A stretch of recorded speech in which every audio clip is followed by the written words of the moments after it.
And a very pleasant evening, ladies and gentlemen. We thank you for joining us here at Vineland High School for today's matchup between the Mainland Mustangs and your Vineland High School Fighting Clan. Both teams coming into this game with a solid winning streak going with a couple of losses. Mustangs winning 5 of their last 6 games and winning their last game over a score of 15-2 over Atlantic City, and Vineland coming in with a 4-2 record in their last 6 games. Their last game being a loss to Egg Harbor. Just get a look at the lineup for the Fighting Clan today on the field. It'll be Morgan Harrell Alvarez manning the duties at second base and batting first. Number 24, Lucy Day in left field. Number 5, Maddie Cantoni playing catcher. Number 19, Gianna Porreca at first base. It'll be number 11, Victoria Negron doing the designated player duties today. Batting 6, number 12, Natalia Ponce at third base. Number 26, Sarah Houlihan at shortstop. Number 16, Maya Morvay manning the duties in center field. And Leah Mears in right field batting ninth as the first pitch comes in. And that is going to be ball 1 to the leadoff batter, Reina Molina. Molina manning the shortstop duties for the Mustangs here in today's matchup. A beautiful day for softball, to say the least here. As that pitch comes in, that's going to be ball 2. So starting off early, 2 quick balls. And on the mound for the Fighting Clan will be Zamaya Borghese. You kind of remember her from her JV action on the basketball squad this year. She's going to drop in a strike there and put the count at 2-1. It's Molina batting leadoff. And in the on-deck circle is number 10, Denver Obermeyer, who's going to be playing third base for the Mustangs today. As a 2-1 pitch comes in, that's just going to be high, and the count will be 3-1. Did say it was a beautiful day for baseball, but there is a little bit of wind coming in from behind me. I'm on the first base line here. Pitch comes in from Zamaya. That is going to be strike 2, and that'll be a full count now to Molina. Once again, my name is Marcelino Ojeda with my amazing producer Doug Diola behind the camera. Bringing today's action, the payoff pitch. Got her looking, went with the fastball low, didn't get the bat off of her shoulders was Molina, and that will be the first out and first strikeout of the day for the Fighting Clan. Out number 1, backwards K, got her looking. That's going to bring up Denver Obermeyer, the third baseman for the Mustangs. On deck circle is the catcher, number 27, Bella Scatina. Hoping to get the offense going after Obermeyer. The pitch from Zamaya. It's going to be just a little low, and that's going to be ball 1. Trying to get the best possible angle here on the first base line. I could tell that one was low, but bear with me as I kind of get the balls and strikes rolling, as that's going to be swung on and fouled off into left field. Doesn't matter where you are, you will definitely tell that that is a foul, but that's going to even up the count at 1-1. Mustangs looking for their first hit of the game after 1 up, 1 down for Zamaya. She gets the call, the windup. That's going to be rolled in there for ball 2. That's definitely something you see more in the softball realm compared to the baseball realm. And the big switch is the way they pitch. Definitely didn't have to tell you that, but it's always good to remind some folks at home. Still no one on, 1 out for the Fighting Clan. The pitch is just going to go high, and the count will now be 3-1. Zamaya struggling to find the strike zone a little bit here for the Fighting Clan early on. She did strike out her first batter, what was behind 3-1 like she is now. That's going to be ball 4, and Obermeyer will be the first base runner for the Mustangs today. Heading over to first, bringing up Bella Scatina. Following Scatina will be Jocelyn Adams, the first baseman, and then after her will be Bella Virgili in left field, wearing the number 32. 1 man on, 1 out for the Mustangs. Fighting Clan looking to kind of get out of the inning here. That pitch is just a little low. The check over there at first was a close one. Nonetheless, the runner will be safe. That is Obermeyer. First pitch was just a little low. Count 1-0. Pitch from Zamaya. She checks the swing, throw over to second base. That's going to go into center field, but the runner will stay. That will be a stolen base for Obermeyer.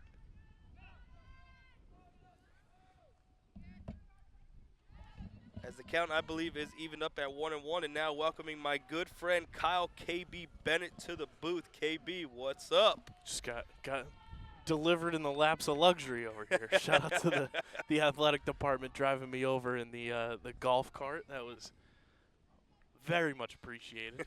I turned around, I saw you, I was like, there's no shot he's on that. I guess I'm royalty now. As that pitch comes in as a strike, the count 1-2. KB, just in case you missed, the batter that is on base right now is Obermeyer, was walked by Zamaya, the pitcher, and stole second base. That's going to be ripped into center field, and that's going to be a base hit. Rounding third is Obermeyer. The throw home is a beam, but will not be in time, and the Mustangs take the lead on a Skatina one-out double.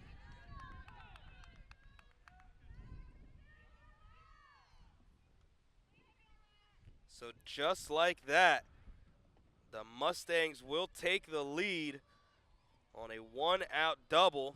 So we're going to see a pinch runner checking in for the Mustangs.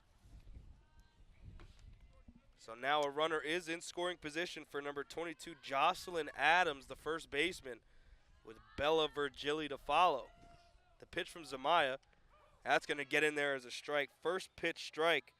First time that has happened in this ball game so far. We're off to a hot start, KB. Big fans of these Fighting Clan uniforms today. 100%. These are night and day compared to the ones we saw yesterday at Powder Puffs. That one goes foul into the stands. Somebody's getting a souvenir tonight. I was going to say, I came in, I was like, these are I like gorgeous. The dark look. I like the dark look a lot. Definitely want to see these a lot more compared to like that black, red Galloway. Yeah, gotta have the Mustang gray look. involved. It's red and gray for a reason. We got a ball low in the dirt.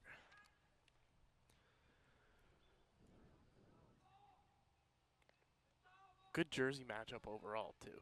I like the black gray, into yeah, green. the green type and look black for the gradient Mustangs looks too. nice. Not gonna lie, baseball jerseys I think are some of the ones that have the most fouled off her detail. foot. Fouled off there by Adams. The count still 1-2 from Zamaya B, the pitcher. Like I stated earlier on, maybe remembered from her JV basketball time earlier on this season in the fall. The 1-2, just low, evening up the count at 2-2.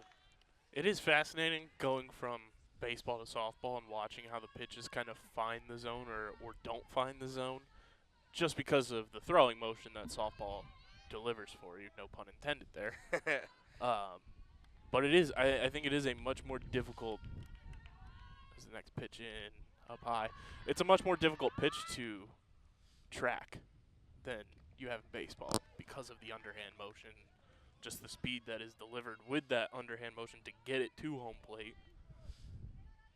I know for me, I definitely roll the ball to home plate like every time. I don't know how they get it in there with decent speed, let alone throwing curveballs and fastballs.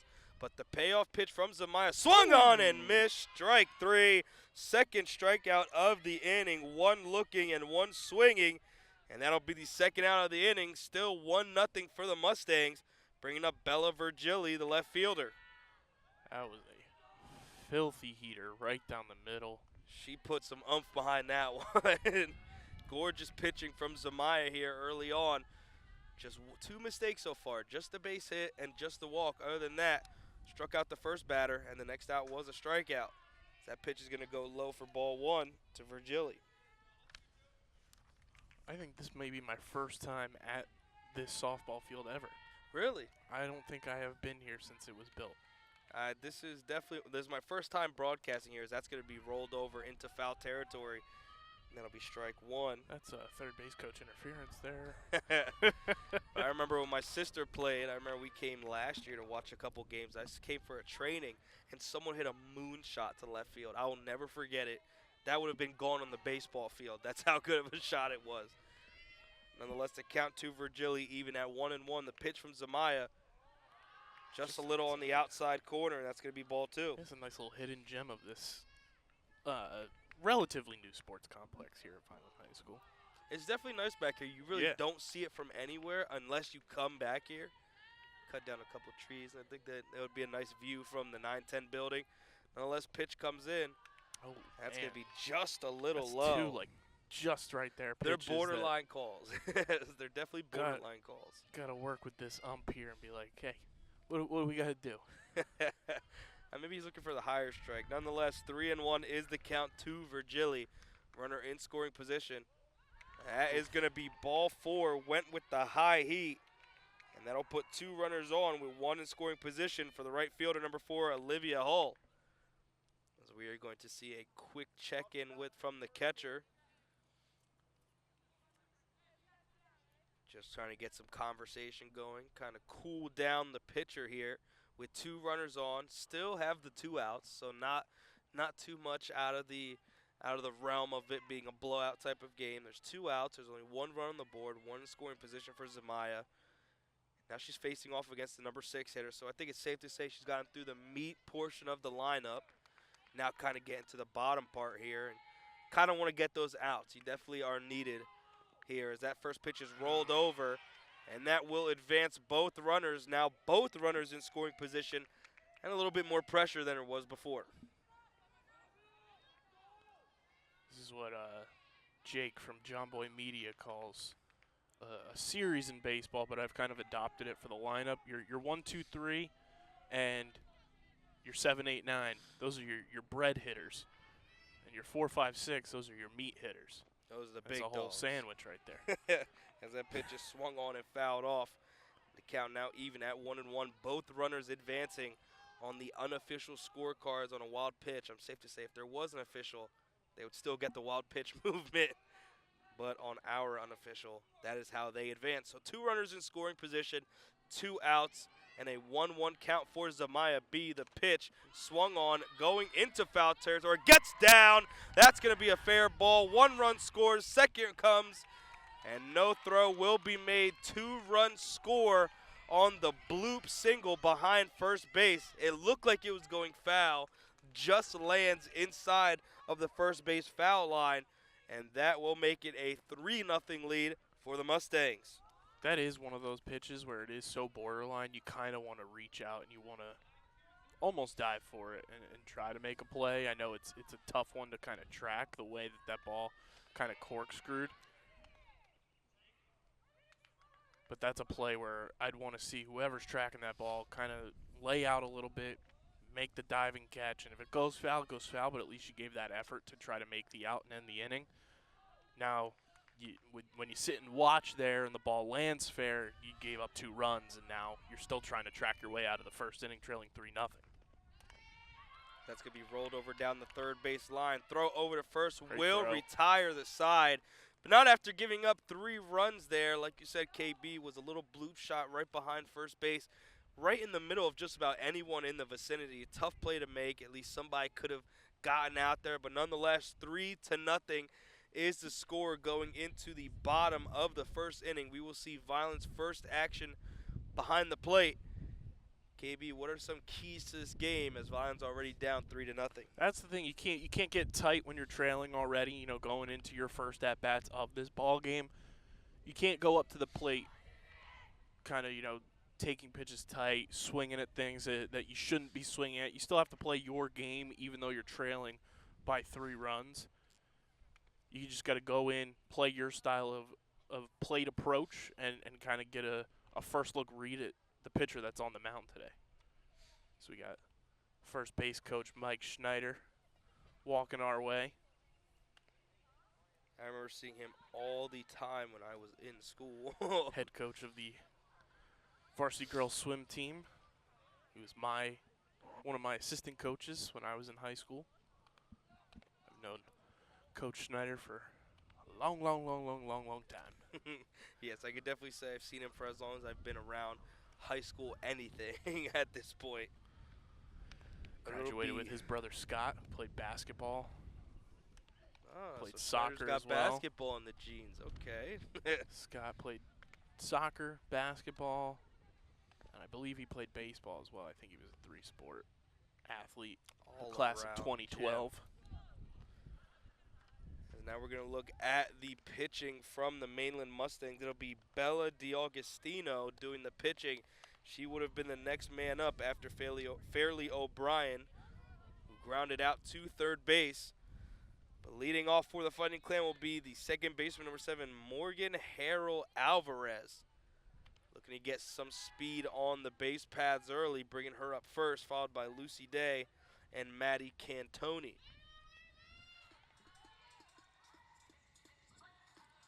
All right, I gotta know if this is the same aux cord manager that the baseball team has, because if it is, this person needs a full-time gig. If it's not, both baseball and softball have phenomenal aux managers, because have mercy. It's definitely interesting to get the different genres of music, especially in baseball. There's usually like one kind of specific that they go with, but it's been pretty Our baseball solid. team is across the board, though. Oh, they have everything. They have everything. They go from, you got your Spanish vibes, you got your rap and hip-hop, you've got Chris Miley Stapleton. Cyrus, Chris Stapleton, the country in there, Morgan Wallen. Full 9 yards, safe to say. They reach all spectrums of the music sector over on the baseball diamond, and I'm hoping we get that today with the softball team as well. Not going to lie, pregame, they were kind of Let's bumping go. a little bit. Let's go. I'm not going to lie, it was bumping a little bit for pregame. So see our good friend, Mr. Joe, who was with our staff, whose birthday actually was the other day. So shout out to him. Happy birthday to Mr. Joe. The guy I went to when I played football all the time, whenever my helmet He's been around was not forever. was not doing You what want to talk it was about somebody who's been around supposed to. forever. It's Joe. As that pitch is just going to go low. The count now 3-1 to Harold Alvarez. Looking to get some slap opportunities, taking that lead step, running towards first while swinging. Doesn't have to do much protecting here with it being a 3-1 count. The pitch, that's going to be Good strike pitch. 2. Throws one right down the pipe there. Infield did motion in. There's a lot of real estate in left center field right now going towards. Nobody at home will be able to see it, but for our vantage point, Marcelino, towards that 205-foot It's sign, a very big open hit. there is a big, big gap in left center field. But being a lefty for Alvarez, they do expect her to go the opposite of that direction. As that pitch Good is going eye. to be outside. That was a close one, but nonetheless will be a leadoff walk for Alvarez, bringing up Lucy Day. All right. I'm sold. We're going Lil Wayne to Meek Mill. If you guys could just hear what we're hearing, it's definitely been great for baseball, softball, all the way around. Bunt attempt here. Stolen bases. Successful. Another close one. That was a bang-bang play there. It's definitely a good throw from the catcher, I'm not going to lie, but it was a good jump that Harold got there, and that'll be the first runner in scoring position for the Fighting Clan as the count is 1-0. See if we get another bunt attempt or if we actually get the swing now that the runner's in scoring position. It's going to be a swing, and it's a swing and a miss. That'll even up the count at 1-1. So looking to get I'm some hoping movement there from Alvarez with the bunt attempt now swinging away is Lucy Day. I'm hoping Lucy Day can drive in Harold Alvarez here, because I've got the pristine call for everybody, and Marcelino knows this. This one's lifted in the air. Left field, it's going to be caught. I'll save it for later because it's just the first inning, but There's opportunity. if Lucy Day does drive in Harold Alvarez, we've got a call for the ages. And we're going right to Pitbull. This is fantastic. This is sensational. Now with This the is great. catcher, Maddie Interactive Cantoni walk-up songs. coming Let's to the go. plate. The dugout Whole screaming team. fireball as the third batter of the inning, number 5, Maddie Cantoni, comes to the plate with 1 out and a runner in Harold Alvarez in scoring position. That Great pitch is pitch. going to be called a strike, catching the top of that strike zone. And it'll be Gianna Pareca, the first baseman, following in the on-deck circle.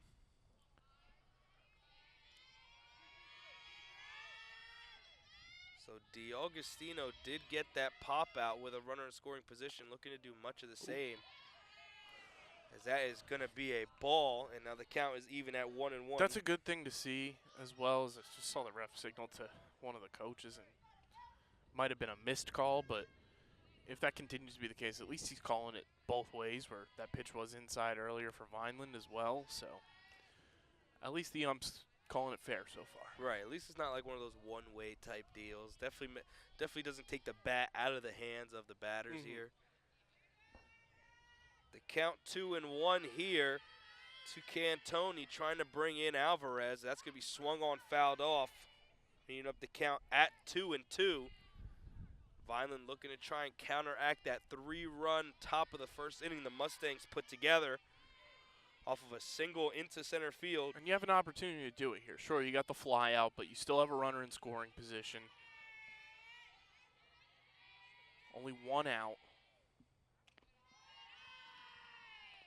And this is what you want to see from the top of your lineup, 1 through 4, 1 through 5, depending on, how things trickle effect and everything. But you want to work the starting pitcher early in the game, kind of see what's in their bag, work their repertoire out, and kind of figure out what pitches you're able to take advantage of.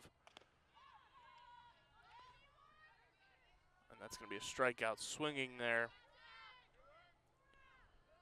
for the first strikeout for D'Agostino. Let's go. Come bangers. on. Come It's on. bangers Bangers after only. bangers. That's going to bring up Gianna Pareca, the first baseman, with 2 outs, runner in scoring position. Coming up to Bad Bunny Merengue. Nothing gets you more hyped than that, especially in a baseball atmosphere. His first pitch comes in. It's going to be taken as a strike. Don't hate the take there. Complete opposite of Bryce Harper. Complete. Bryce is like the only player, I think, in the history of baseball and softball that can get away at swinging at the first pitch 72% of the time. Got caught up on that one. That's going to be strike 2. And Pareca looked to get a little tied up there on an inside high fastball. Now looking to kind of settle in there, looking at Schneider on the first base line. I wouldn't be shocked if Harold Alvarez is running on this pitch. The pitch comes in. Just high, just a little bit of a jump from Alvarez. I would have been gone, bro. Well, when you think about it, I'm kind of looking at like the distances from baseball and softball. It's a very for how far the catcher is from third making that throw. I feel like is so much easier in this aspect, as it looked like she went and she did. Will go down swinging, and that will retire the side. Lead-off walk was the only base runner for the Fighting Clan, as 3 straight were retired by D'Agostino, as we prepare for the top of the second inning with the pitcher D'Agostino coming up to the plate.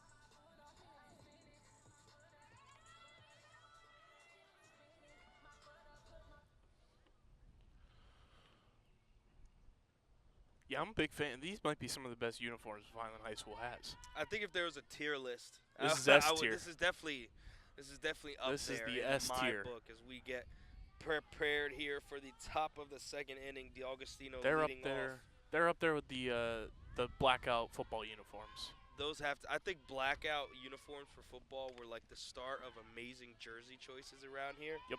Was the best investment so far, especially because you get your last name on the back of it too.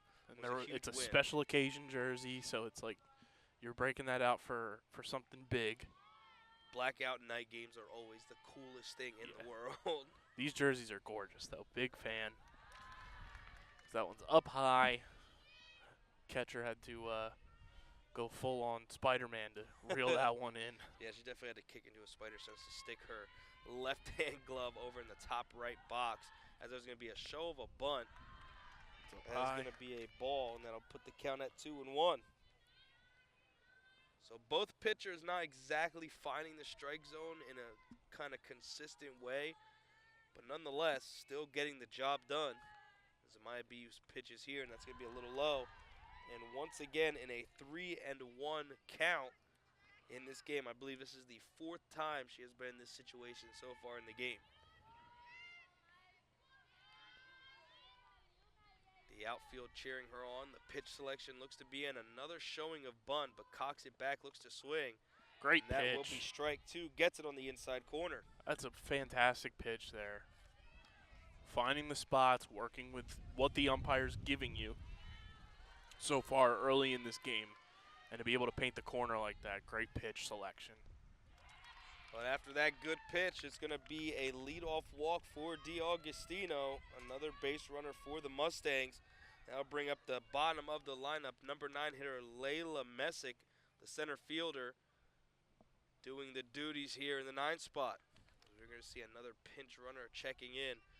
So far, the Mustangs have done that pretty consistently. They don't leave their usual position players on the base paths. They kind of have people designated for that, as that's going to be another substitution, second one and a second opportunity for the Mustangs. And this Vineland team yesterday unfortunately lost 3-1 in the Cal Tournament semifinal against EHT, who Marcelino's this one's bunted towards the third baseman, goes into right field. We're going to get an advancement of the lead runner to third base. So runners on the corners now. EHT this season, Marcelino, 20-1. Oh my gosh. When we talk about fly Eagles fly, Yeah, the Egg Harbor Township Eagles are flying this season. Goodness. 20-1. I wonder who their one loss was. My goodness. But Whoever it was, that win counts as like triple. Yeah, because that's like probably the biggest win they have had the entire season. As the runner did reach their Messick on an E5 from the third baseman. So Bingo. Runners on the corners. Runners on the corners for the Mustangs. Still no outs. As Amaya B faces the top of the lineup yet again. It'll be Molina, the shortstop, back at the plate, who got struck out looking, the Medusa strikeout as we call it, her first time up. Bunt attempt there. Stolen base going to be successful with no throws. That one was down in the dirt. The strike was there. The catch just wasn't made by the catcher. Might have had a shot there, but nonetheless, 2 runners in scoring position. And an 0-1 count here to Molina. Nobody out either. It's a tough spot if you're the pitcher here with no outs to account for. That's going to be gorgeously picked up by the catcher there. A low pitch. Looked like it could have gone right behind her to the backstop and easily scored 1. But a good dig out there. Saves the 2 runners on base, but evens up the count at 1-1. Great pitch. That's the pitch that I want to see all afternoon. Both teams utilize because the umpire's giving it to you. It's a little inside, but it's right on the line. It's a corner pitch. Utilize it. That's going to be swung on and rolled over. A possible throw there at second, but it's going to be thrown to first. And the runner is going to be called safe there. Shortstop wasn't sure what to do there, was looking for that runner at second to back him off, but quick running there from Molina will load the bases on an infield hit. That little hesitation there of trying to determine if you want to go to second, are they going to run, instead of just taking the intuition throw over to first, cost the out there. But I think it would have been a safe play at first. I didn't see the runner going as that first pitch is swung on and missed by Obermeyer. I feel like that's the first pitch down low that has been swung at from this Mainland team the call all hasn't afternoon been so there far. entirely. The call on the low strike has not been made. As that pitch is swung on and Heads fouled up. off. And way behind the booth there and the backstop. So that count now 0-2. A strikeout very much needed here for Zamaya B. This is a huge spot to get it in.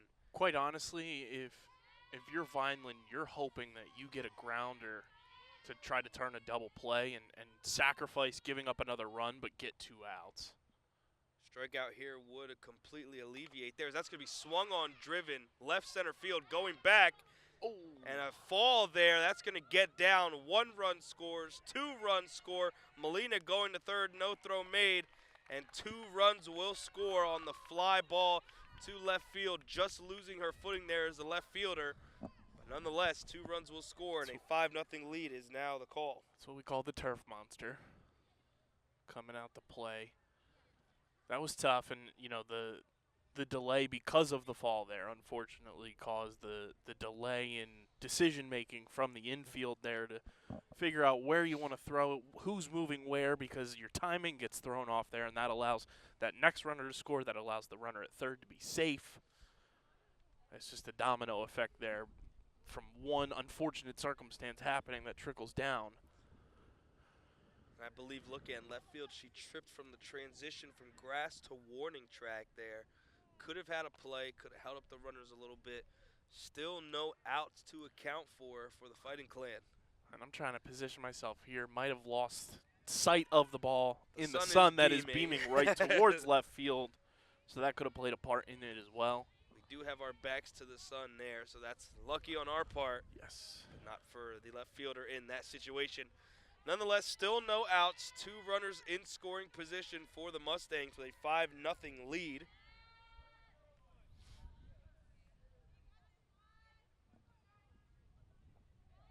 The pitch from Zamaya. It's just going to be in there for a strike called. Yeah, got thrown off a little bit. I think whoever's running the scoreboard changed the inning to 5 instead of the score. It is the second inning, Yes. not the 5th inning. Top of the second. Accelerated 5-0. innings only. Slapper. Fouled off. We definitely have to duck if we get a foul ball on this side because we don't have any Yeah. protection from the fence. We need catcher's masks.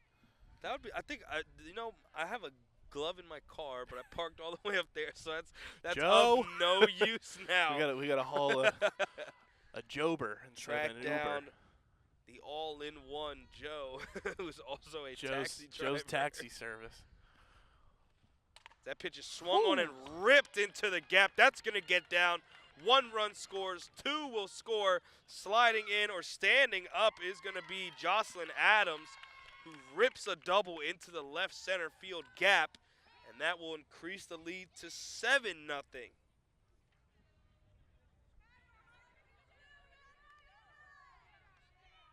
There is a mercy rule in softball, so We're definitely steadily skating approaching. on thin ice. It is I believe the mercy rule is 10-0, and that goes into effect, I think, at any time, if I'm not mistaken. So Pardon me, it was Skatina who hit the ball into the gap. It is now Jocelyn Adams at the plate. yeah, they are changing the inning. I just watched it happen in real time. The scoreboard now says it's the 7th inning. Let's stretch, everybody. Take me out to the ball. Okay. Yeah, the good old organ play, the good full deal as the score is 7-0, not the 7th inning, top of the second. As Good that pitch. gets in there for a strike, a great pitch to kind of get back on the train there for Zamaya. Want to remind everybody, too, if you're watching at home, be sure to subscribe to the Vineland Public Schools YouTube channel, Vineland Public Broadcasting, youtube.com/@VLDSchoolsTV.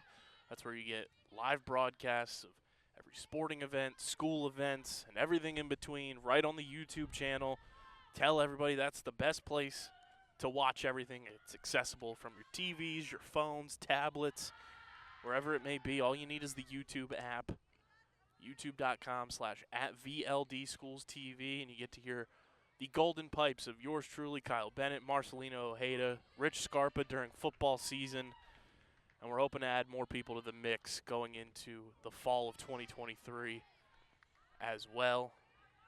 So be sure to subscribe. Click the bell icon as well. That is super important because then you get a notification on your device of choice whenever we go live. youtube.com/@VLDSchoolsTV. That pitch is swung on and missed for the Good first pitch. out of the inning. That'll be Adams going down swinging for out number 1. It's not the 12th inning, Marcelino, according to our Oh official my scoreboard. Goodness. So for those watching at home, it is the top of the second. It's a 7-0 score in favor of the Mustangs, with Bella Virgili, the left fielder, coming up to the plate for the Mustangs with a runner in scoring position. That pitch is just going to go a little high there for ball 1. It is Skatina, the catcher, on second base.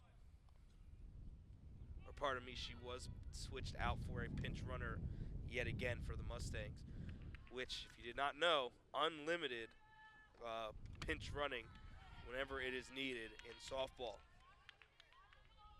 That pitch was swung on and missed, evening up the count at 1-1.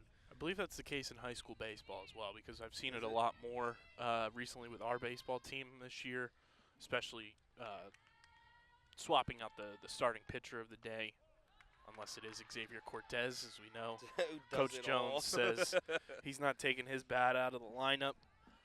No, you're batting clean almost over 500, and there's no leaving the lineup, and pitching as great as he has all year.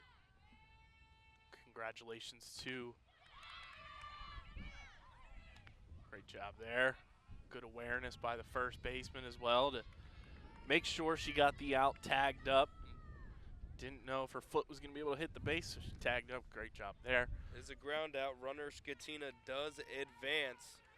That's going to bring up Olivia Hull, the right fielder, who's 1 for 1 on the day with a single. She was the one who hit the bloop single that scored 2 runs. Congratulations to the boys baseball team yesterday, beating St. Augustine Prep in the Cal playoff tournament as well. As that one goes through the legs of the pitcher.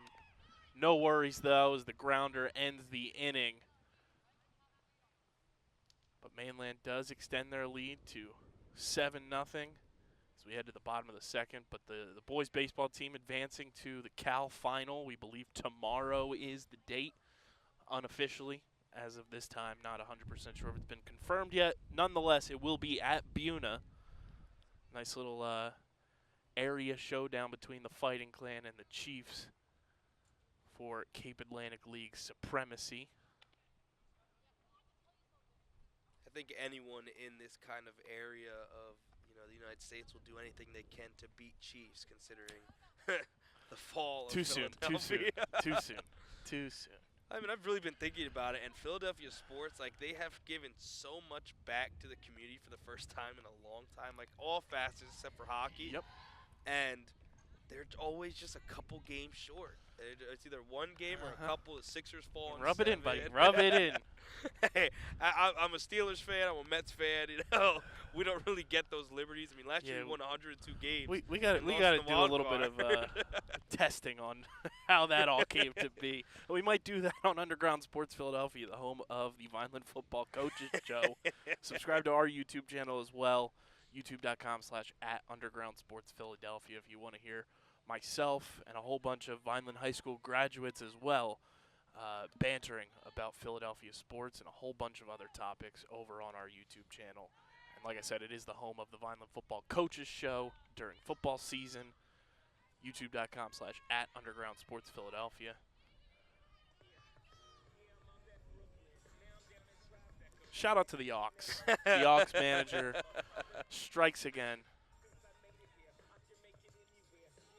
It'll be Victoria Negron, the designated player, now batting for the Fighting Clan, looking to get the offense rolling.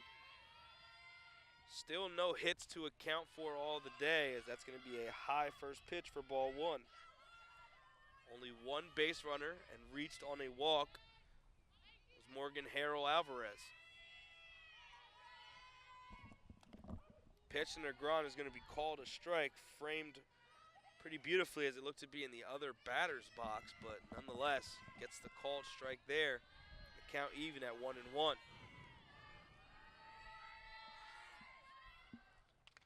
Got our inning marker fixed over here on the scoreboard now. It is officially the second inning again. Everything is actually fixed. Now they have the balls and strikes on the board. The score is correct. Not bad. We're just Kudos missing the to O and the M and home. That's just he. That's about it. That's the scoreboard equivalent to I'm him. And that pitch just low. Almost looked like it could have been a strike, but that'll even up I the count at 2-2. genuinely thought that was a strike and was getting ready to say, what a filthy pitch. That one just caught the bottom of the zone. Looked like a breaking ball, but just missing. The count even 2-2. The pitch to Negron. Swung on, rolled over down the third base line, is still in play, and that will beat the runner out. Ground out is the call for Negron. It's going to bring up Natalia Ponce.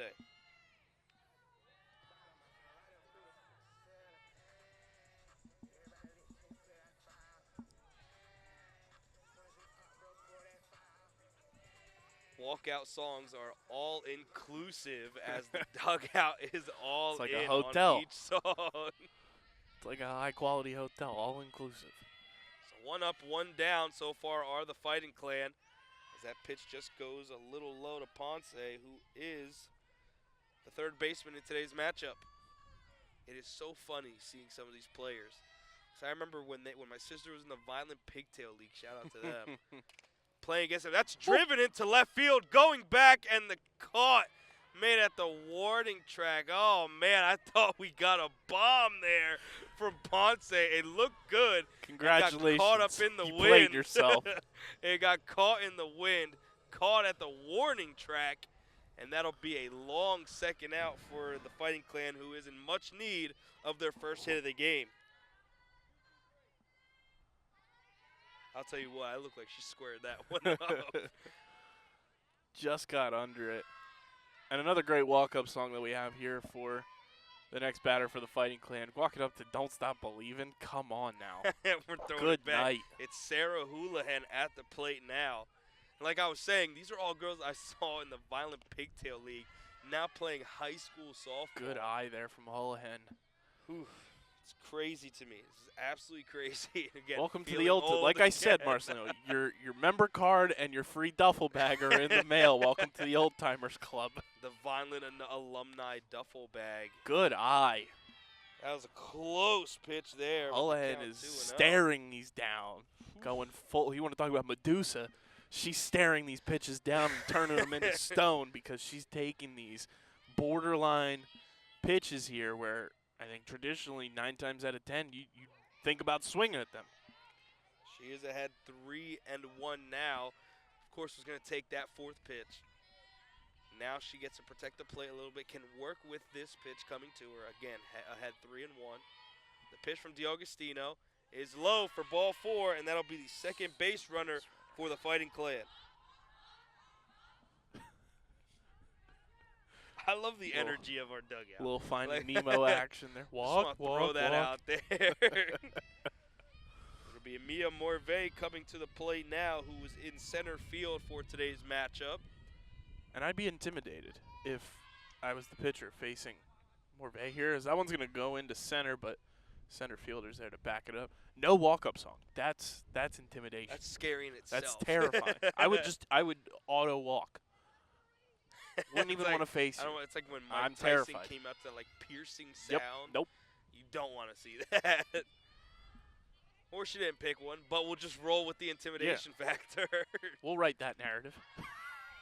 Any day of the week, we will definitely put that in the ears of the listeners. The count now 2-0 here to Morvay. The runner on first base, that is Houlihan. Still no hits for the Fighting Clan. That pitch goes low, and 3-0 is now the count.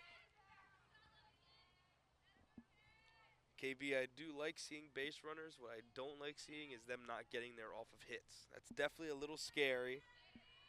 So we get our assistant AD, the best offensive line coach I know to this day, Coach Schiff.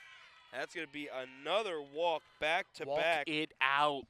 4-pitch walk to Morvay, bringing up Leah Mears, the right fielder. These walk-up songs are incredible. This is unbelievable. You can definitely learn to love them very quickly, as we're going to see the catcher come out to the pitcher, has walked 2 straight batters, but does still have 2 outs to account for. So now Houlihan moves into scoring position. It's the number 9 batter Mears comes to the plate.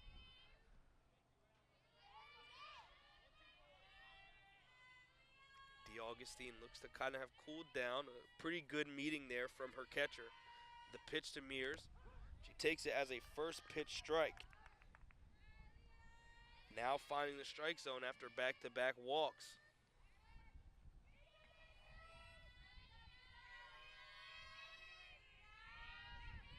The 0-1 pitch. Good eye. Just high. That evens up the count at 1-1. Bars. Good eye. Just high. We are now album coming soon. We're now writing songs on the right field line. We were coming up with podcast names yesterday. Now today we're going with no songs. That pitch goes outside for ball 2. Yeah, congratulations to the seniors winning Powder Puff last night at Catone Stadium on walk-off fashion from fan favorite and one of our favorites, Egypt Owens, with the walk-off touchdown to win 26-24. As that one slapped into left field, that's going to be a fair ball going all the way to the warning track. 1 run will score. Both runners now in scoring position that are on the base paths, and Vineland has their first hit and first run of this ball game.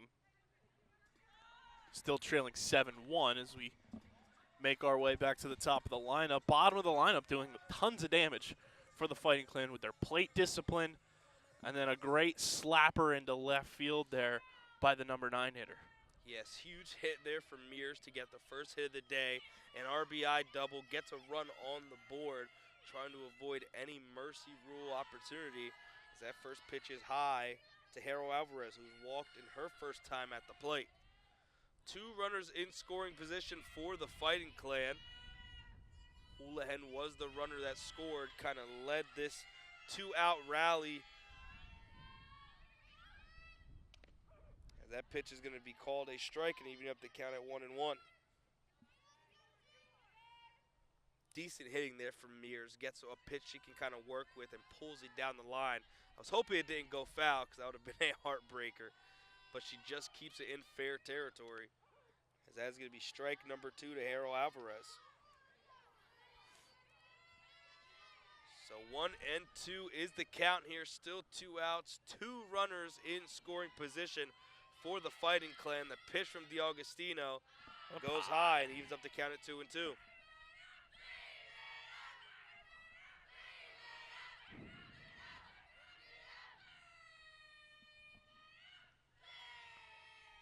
I love our dugout. That's going to be slapped Blooper. out of play there. Not to be confused with the Braves' awkward mascot. Is that the, I always get him confused with the Astros one. Bloopers. Yeah. No one Astros is beats- orbit. Yeah, no one beats Mr. Met anyways. So there's no point There's in somebody going called the down Philly Fanatic there, my friend. That's a great take there. Woo! That was a close one there, making it count full now with 2 outs. Some great plate discipline from the batters of the Fighting Clan here in the 2nd inning. Come on. Good eye. Goes low, and that will load the bases for Lucy Day. Let's see if I get redemption for my call here.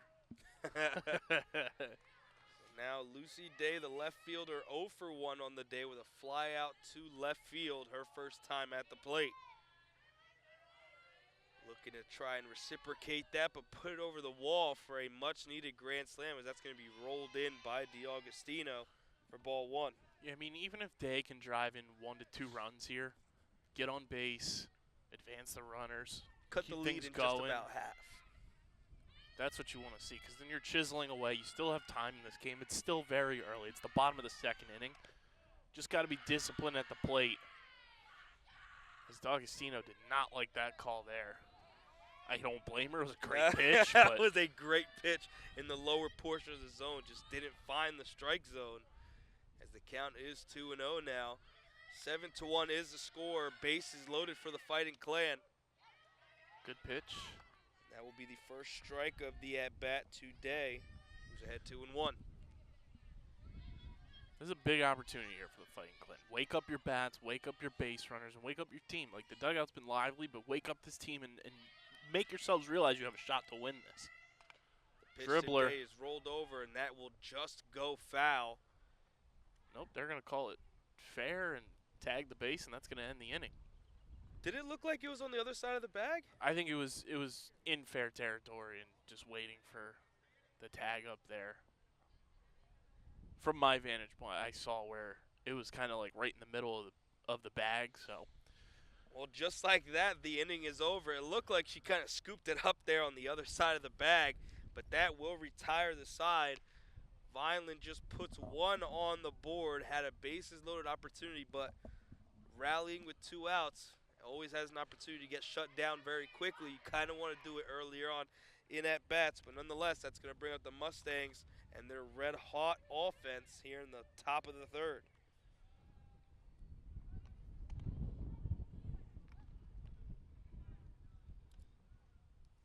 think that's a little gut-wrenching for the Fighting Clan there and their offense. But a quick inning here would be a saving grace. So it looks like we might be getting a pitching change.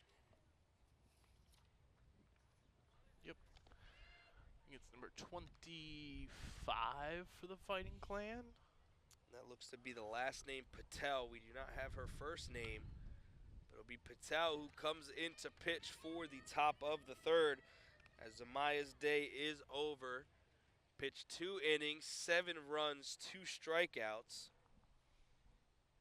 And now trying to pick up the damage here is Patel here in the third. But Vineland did show that the bats are there. They have the opportunities to get on base. They have good eyes, great plate discipline. They have an opportunity to come back in this game. And I don't even know if they showed that the bats were there. I think they showed kind of a blueprint, and if DiAgostino is back out to pitch in the bottom of this inning here, they showed the blueprint of what pitches to take and what pitches to work. That one's way up high from Patel for ball 1.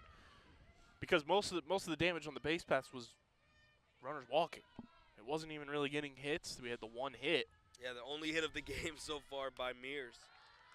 But everything else was plate discipline and walking. They had 3 walks in that bottom of the second inning. And 4 walks total in this game, if I'm not mistaken. Yes, sir. So does Patel behind 2-0, now 3-0. Kind of raising that elevated fastball over the strike zone, kind of looking to lower it here a little bit. Facing off against Fairleigh O'Brien, who's 0 for 1 on the day, as that will be a first pitch strike thrown by Patel. So 3-1 now the count. O'Brien, like we just said, 0 for 1, ground out to third.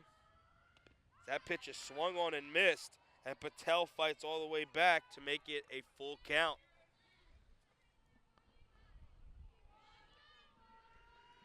Patel struggled to find the strike zone early and struck her out swinging. First out of the inning for Patel. Got her swing at the high heat.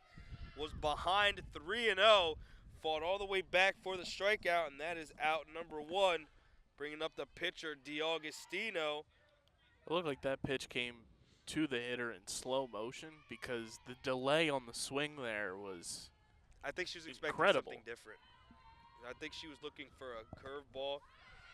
As another strike is thrown there by Patel, kind of finding her motion now here in the third.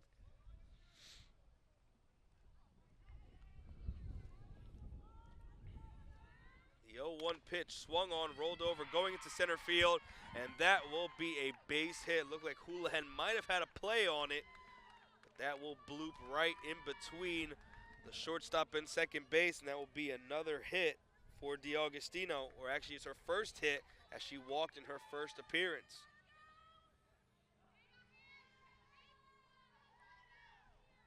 So Patel pitching well, but DiAgostino, put it on the album. Someone's gonna catch that.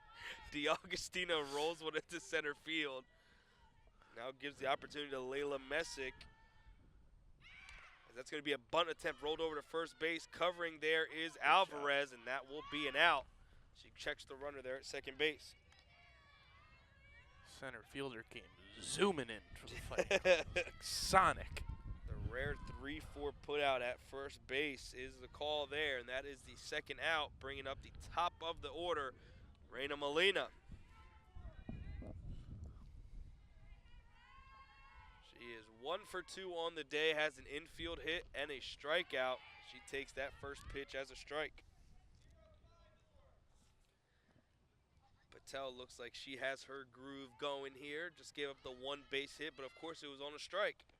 She throws the curveball in there, just missing the strike zone and evening up the count at 1-1. Saying she found her groove made me think of that nice little internet video of the football player saying, "I think I got my swagger back." Oh! That's an all-timer. No, everyone knows the first part. It's the part where it's like, oh. That's the part I always remember the most. That is definitely a top 10 moment in high school sports history as that pitch goes high for ball 3. It's that one. It's the Vineland football play. Yeah, oh my And gosh. it's the they had us in the first half, not gonna lie. Not gonna lie, they had us in the first half.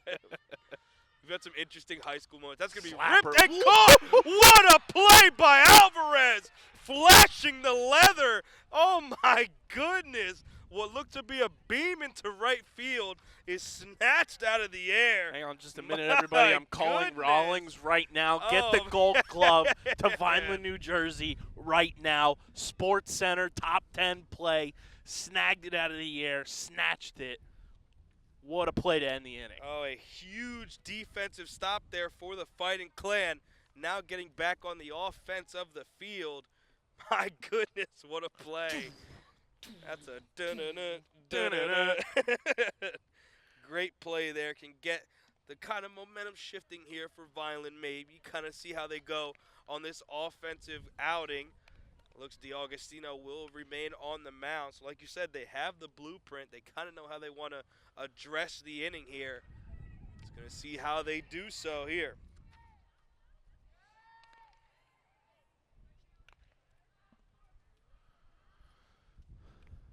My goodness, what a play. It's back-to-back days we've had Sports Center moments. Yeah. Yesterday, if you actually look back at the game-winning touchdown, when I tell you, I think 3 people were carried by Egypt Owens. I went back and watched it, and she bulldozed like 2 other players. Mind you, everyone, it's a flag football game we're talking about. But it's Maddie Cantoni, the catcher, coming up to the plate for the Fighting Clan. Still down 7-1 here in the bottom of the 3rd inning. Cantoni, she may be one of, if not the best catcher in South Jersey. She's got a scholarship to Queens University in North Carolina.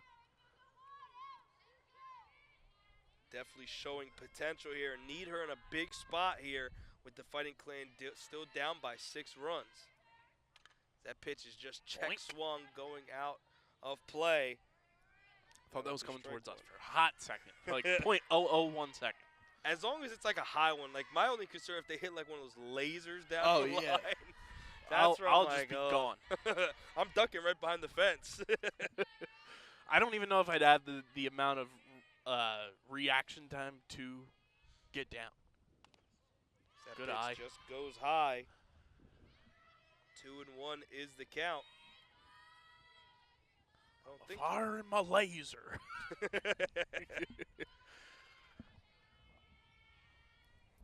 Bottom of the 3rd inning here from Vineland High School. Is that next pitch way up high.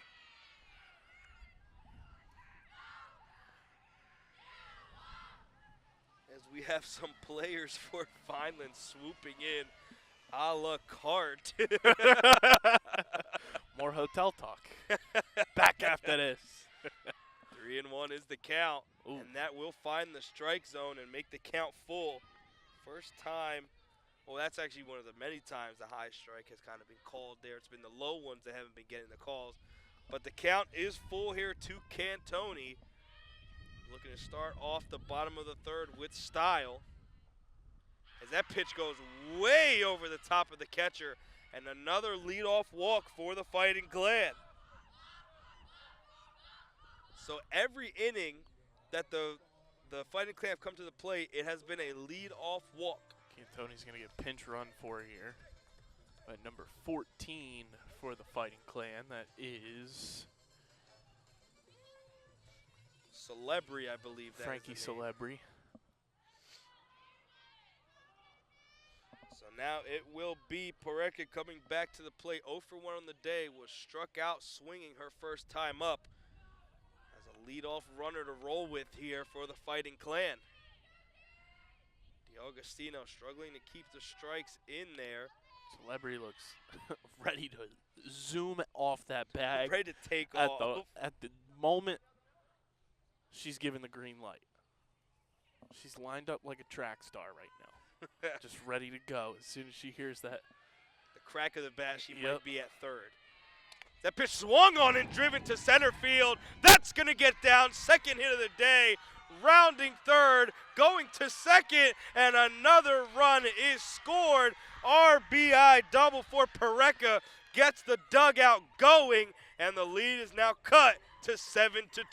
Pareca just hit the most intense let's go, and I'm fired up. I want to like hype up with her after an absolute drive into center field. And that's going to bring up the designated player, Victoria Negron, who is 0 for 1 on the day with a ground out to third base. Still no outs to account for and a runner in scoring position. That pitch will be called a ball. From our angle, again, we can't say much from our good producer, Doug Diola. That may look like a clear ball out of the zone, and which he says it does, because from our angle it looked pretty good. As that goes high, and that will advance the runner to third, and now 60 feet away from home plate. Good awareness there. I think Vineland's got their swagger back. I think I got my swagger back. Oh! As we're going to see the manager or the coach, I'm thinking of baseball, the coach of the Mustangs going out and kind of having a talk with DeAugustino, as both sides of the infield also have a meeting together themselves. Vineland with momentum shifting in their direction here in the third inning. Started off a little slow and will have to work their way back. Nonetheless, 5-run lead is what it looks like for the Mustangs. Runner in scoring position at third and still no outs, with the heart of the lineup now coming to the plate.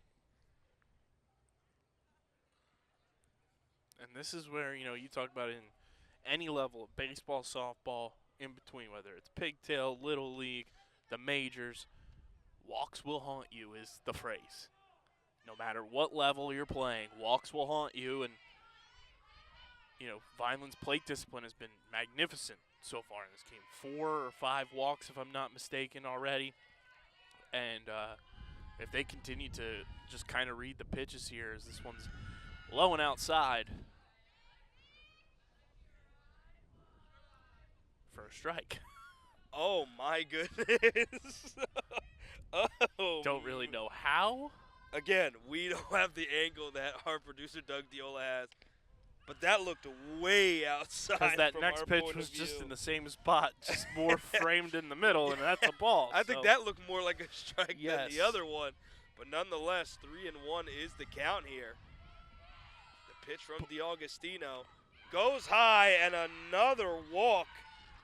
As I was saying, Fighting Clan. Walks will haunt you, and this is something Vineland's been doing extremely well today, is they are using their plate approach to kind of figure out where the pitches are going to go, and they're reading the pitcher. And if you can find a way to read the pitcher you're facing, whether it's softball or baseball, you're going to have a good day at the plate, because then you can relay that information to your teammates and say, hey, these are where the pitches are falling. This is where we kind of have to, take our hacks, take our swings on these types of pitches, and everything else, kind of just see where the ball lies. And it's worked out well for the Fighting Clan. I know you have your scorecard there, Marcel. It's 5 or 6 walks, if I'm not mistaken, already. If I'm looking here, 2, 4, 6. There are 6 walks on the day for the Fighting Clan. That's a recipe for disaster for no matter what your lead is. Like, your offense can provide as many runs as you want, but if you're walking, on average, 2 batters an inning, that's going to come back to haunt you one way or another, because as the game progresses, like I said, that information gets relayed to your team. You're going to figure out where to take your chances, and you're going to find the pitches to hit and the pitches to take, because that one slapped off the shin of the pitcher there. And that ball is scooped out, but a run will score. That is Pareca coming to the plate, and that will make the score 7-3 now. Fighting Clan still working their way in, only 1 out, had runners on the corners, now just 1 runner in scoring position, bringing up Sarah Houlihan. As poetically, Houlihan's walk-up song is Don't Stop Believing. The Fighting Clan have not stopped believing at all in this game. Trailing 7-0 early, it did not look bright for them. Coming off a tough loss yesterday to Egg Harbor Township, like we mentioned earlier, 3-1 to a team that is 20-1 on the season. You got to find that, emotional way to get back up, on a back-to-back game day. And the Fighting Clan starting to wake up. You woke up a sleeping giant a little bit again, here. It is tough to be playing from 7 behind. That was a tough break for them, as that is going to be a ball there. even trailing, 7-0, to get it back to 7-3 is an accomplishment right now. You're borderline cutting the lead in half here. You're kind of chipping your way back in. Only one out on the board. And you want to see Still have a Houlihan runner. drive in the runner in scoring position. That is Negron there at second as that pitch comes in as a strike. And the count now 1-2 to Houlihan with Mia Morvay in the dugout. Houlihan does not have a at-bat to register because she was walked in her first plate appearance. That's going to be swung on, tapped right back to the pitcher, and that will be a tough out number 2 for the Fighting Clan. And the bottom of the lineup is what sparked the initial run for the Fighting Clan earlier in this one when they scored their first run. It was a bunch of walks from the bottom of the lineup. They got that clutch hit from the number 9 hitter. And that's what started it. If this bottom of the lineup can produce and get on base for you and, find those clutch moments to get hits and get runners on base for Vineland, that's how they're going to come back to win this game is just using their plate discipline, and that doesn't just account for the heart of the lineup. You need the top and the bottom. It sounds, obvious, but you need that production from all of your hitters in the lineup.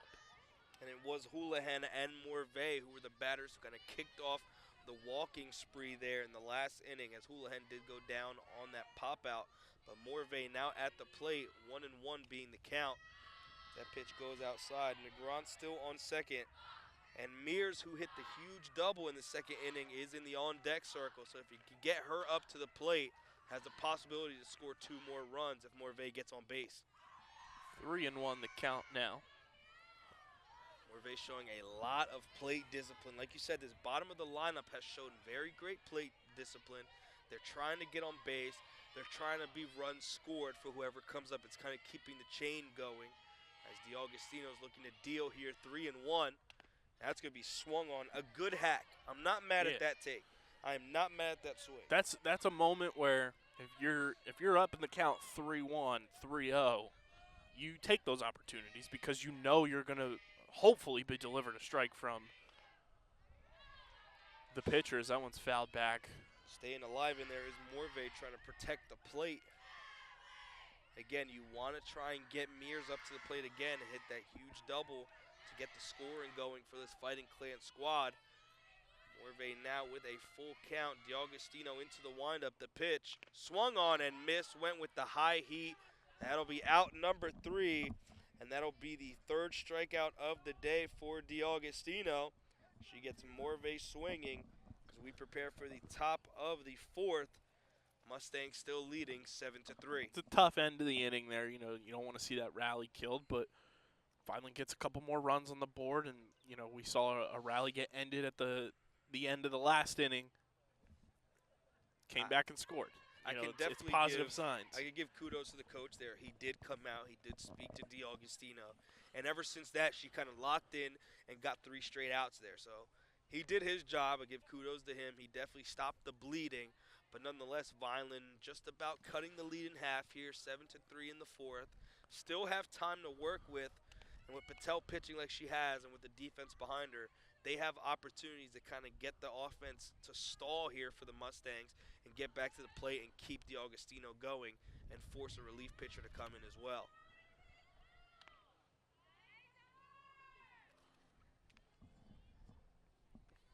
It'll be Denver Obermeyer, the 3rd baseman, coming up to the plate now for the Mustangs, facing off of Patel, doing her 2nd inning of relief pitching.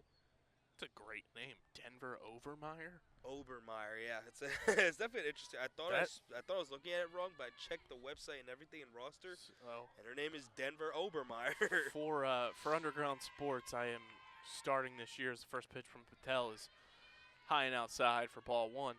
I'm starting this will be the inaugural year for it. We talk about it all the time. I think a lot of talking head sports pundits talk about the all-name teams. I'm doing the 2023 all-sport, all-name team. No matter what level it is, we are going to have a 1st, 2nd, and 3rd team all-sport, all-name. I think Denver Obermeyer might be in the running. Well, I mean, if you don't throw the name Buck Showalter in there. That's terrible. Come on. He's been around the block. Come on. It's a name. There's plenty Plenty of better names out there. That's Swung on, lifted. Driven. That is going to die in the air. Gets under it. No turf monster appearance there. I'm not going to lie, a little worried about how that ball would carry into left, considering the sun is beaming in that direction. Just got under it enough, though, that it launched up instead of out. That'll be the first out of this 4th inning. It'll be Bella Scatina coming up to the plate here for the Mustangs. Patel still dealing. Got her to check a little bit there, and that's going to be in play. That's going to be a quick out, number 2. Big break there for the Fighting Clan as that one check swing, bunt, whatever you want to call it, stays fair, and that'll be the 2nd out. Great pitch by Patel. She was throwing the straight fastballs, kept going with heat, and then slowed it down there, got the check swing to put the ball in play, and a quick 2 outs that are very much needed for the offense of the Fighting Clan to get back to the plate and keep the ball rolling, kind of keep momentum in their favor. It's going to be number 22, Jocelyn Adams, coming up to the plate. 0 for 2 on the day with 2 strikeouts. 7-3 is your score. Mainland leading here, top of the 4th inning. 2 outs for the Mustangs. Ooh. Do a barrel roll. She did a spin for a pitch that looked like it was framed pretty well into the strike zone. Little pirouette action would be that to get out of the way of the pitch. That far inside, nonetheless, count 2-1 or 2-0. That's going to be swung on and put into left center field.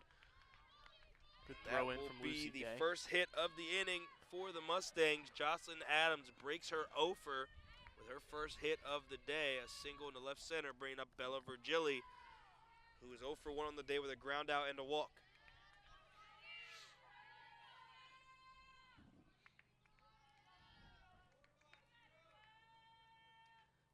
Patel still showing that she can find the strike zone here.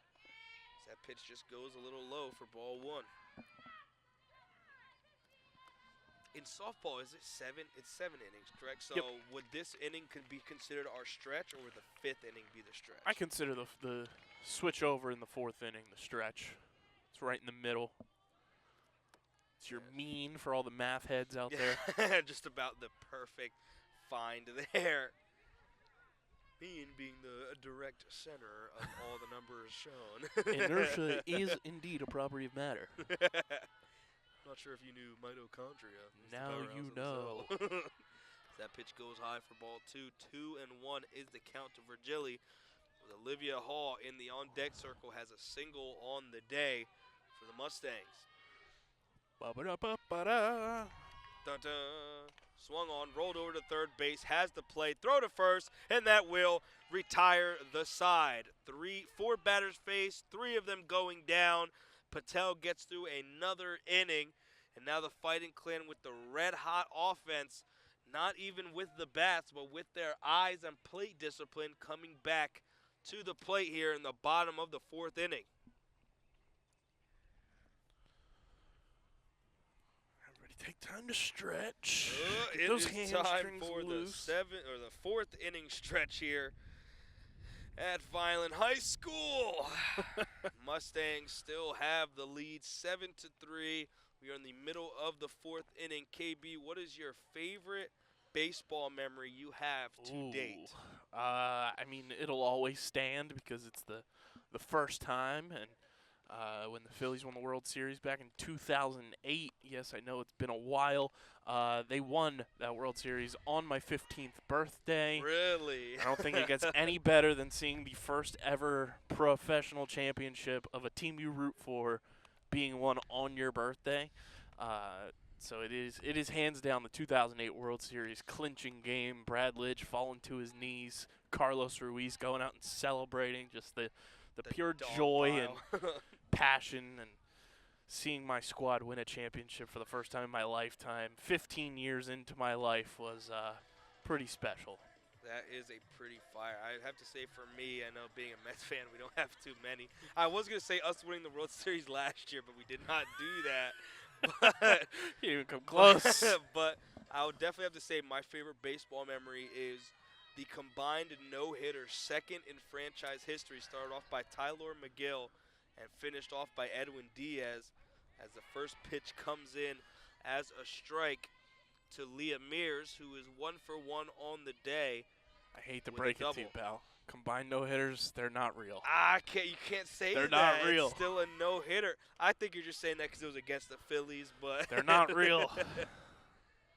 No matter who throws them, if you can't get it done on your own. Actually, I could definitely rephrase. I went to see the Mets play in the wild card last year, and I got to see Jacob deGrom's final game in a Mets uniform. And we won 1 game, and that's going to be blooped over to the second baseman and caught for out number 1. But seeing deGrom's maiden voyage, first time pitching in Citi Field ever, also his last time pitching in Citi Field in the postseason. It was definitely a night to remember. I got to see Edwin Diaz. Almost blew it at the end, but nonetheless, the Mets got the job done in Game 2, only to blow it in Game 3. Shout out Trent Grisham. Wild card. I still believe to this day Joe Musgrove was using sticky stuff on his ears as that pitch goes high. It's okay. It's okay to be delusional. Don't worry, folks. Marcelino's going to make a full recovery from this head cold he has. Yeah, so you can definitely tell I have the sniffles here. It definitely sound He's like got the suds. He's like SpongeBob. Delco Dan at the moment. Hopefully this can clear up by the time we have some, championships rolling around here, or for anything in that matter. Next pitch, a pie. Ball 2. Harold Alvarez with no at-bats to account for, as she has been walked her both times to the plate. Lucy Day to follow, who is 0 for 2 on the day.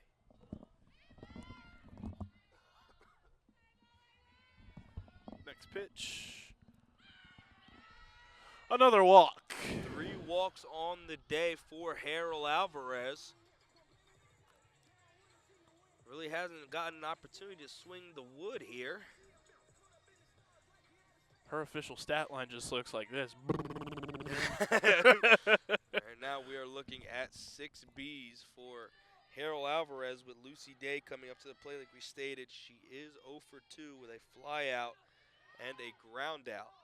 Another opportunity here for me to get this call off. Come on, Lucy Day. Let's make this happen. Harold Alvarez has a call waiting for her in the form of Kyle K.B. Bennett. Can only imagine what it's going to be, but we will see. That pitch Great goes high. jump Gets a good there. Jump. Good snag out of the air there. That By definitely the saved shortstop. Alvarez from going to third if that would have gone into center field. Pardon me, that was the second baseman. Great snag there. That was a tough one, too. Look at she just poked her glove up It there. hurt my hand. But now a runner is in scoring position. Coach Russo as driving by on Russo his bike. swings by. On his Dr. McCann grind. Swing and a miss there from Day.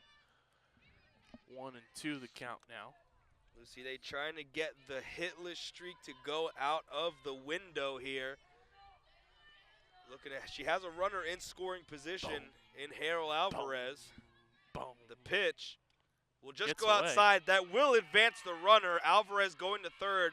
Takes a little bit of a stretch over to home plate, but stays put on the wild pitch. 60 feet away is the next run to chip away at this deficit that Vineland has themselves in. 1 out, 2-2. The pitch from DiAugustino. Swung on, rolled over down the third base line, but out of play, almost scooped up. I was going to get my by the call coach. there. Still nothing. I feel like Timmy Turner's dad. And this is where I would put my Lucy Day call. If I had one. If I had one. Come on, Lucy. Harold Alvarez on third. Lucy Day in a 2-2 count situation. That's going to go Good outside eye. for ball 3. A very close one there on the opposite side of the batter's box on the outside corner. Call does not go in favor of Guts. DiAugustino. That's what we call guts. The count is full. A possibility here with 1 out to have runners on the corners. And if you don't have guts, you don't have glory. Let's get some glory here. Swung on, lifted in the air. It's going to go foul. I know how much you wanted that Oh. one. I was ready to go. I was going to be like a firework on the 4th of July. Shout out to Katy Perry. The count still full here as Lucy Day is trying to stay in this at-bat with one out on the board and a runner 60 feet away from being another run scored in a 7-3 affair. Wow. And that will be strike three called out. Pitch on the outside corner. Lucy Day and all of Vineland does not agree with that one. That's a tough call. But Gets are looking for out number 2. Tough break, momentum killer for the Fighting Clan. And there haven't been that many from this umpiring crew.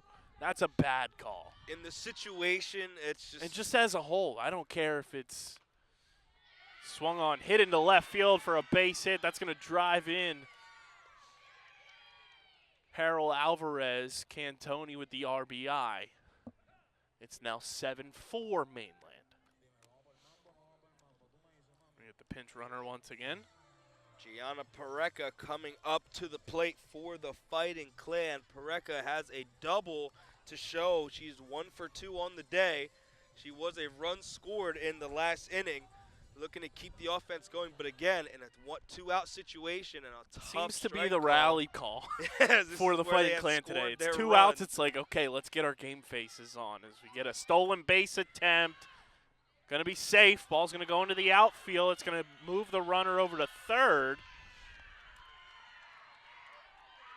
And I said, when she came into pinch run the first time, that Frankie Celebri was ready to go at a moment's notice. And she took off on that first pitch, loved the awareness, found her spot, and now she's 60 feet away from another run scoring for the Fighting Clan. Took advantage of the mistake there by the defense of the Mustangs. Count 1-0 here to Pareca, looking to try and get the lead, cut down even more, swings and misses. A good cut there from Pareca. And the count now 1-1. D'Agostino really kind of digging into the pitch count here, trying to keep it going for her squad, holding a 7-4 lead. And that's going to be called a strike. Pareca does not like the call there. Kind of looks down the first base line like, what are we doing? But nonetheless, still has a runner in scoring position on third base.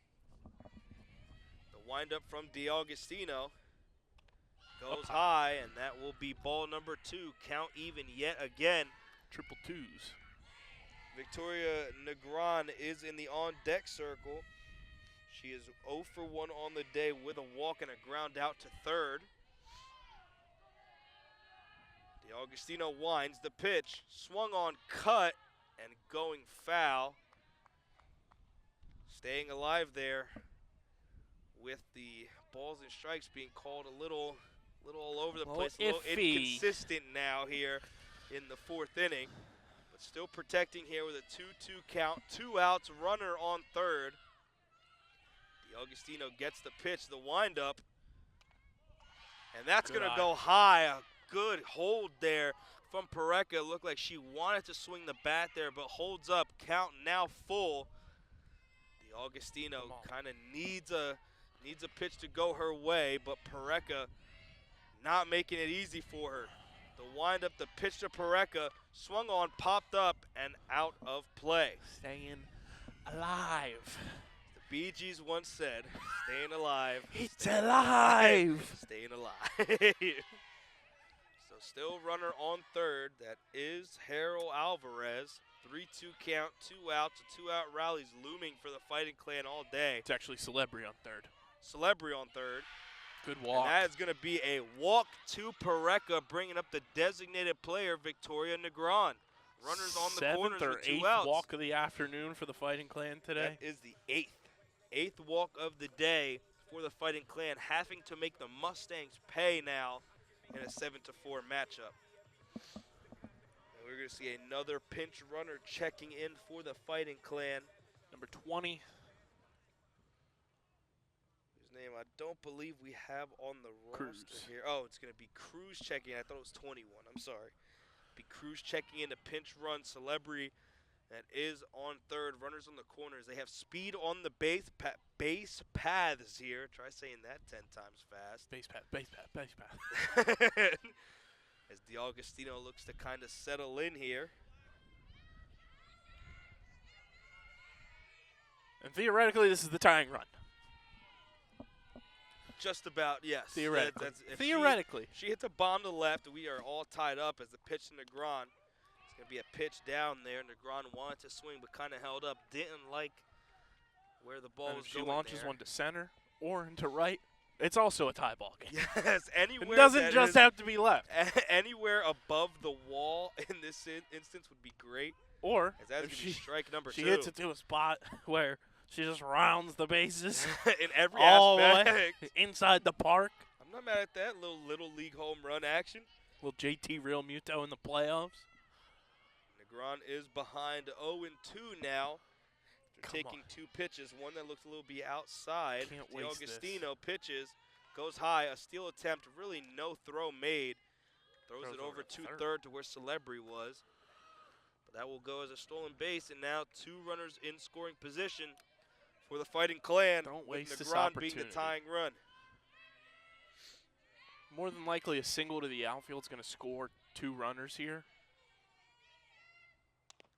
That's going to be just outside to Negron. That's a pitch that we've seen called a strike a couple times today. And it's good to see that that one doesn't go in the opposite favor for the Fighting Clan. As there are 2 outs, 2-out rally still looming here with a 7-4 lead on the Mustangs end. The pitch to Negron, swung on, ripped, and caught by the third baseman. Negron hit it right down the line, but standing there was a Mustang and a vibe killer, a momentum shift. Dagger as right we to the gut. prepare for the top of the 5th inning. That's a dagger right to the gut, unfortunately. Vineland has gotten the opportunities, put themselves in situations to win, but have not been able to finish yet today.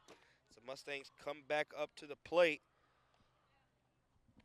You get the 1 run, so it's 7-4. 2 out of the last 7 of the Mustangs players have gotten on base. The rest were retired by Patel, who has looked sharp and is now starting her 3rd inning of relief action. It will be Olivia Hull, Fairleigh O'Brien, and Bella DiAugustino, who will be the 3 coming up to the plate here in the top of the 5th inning.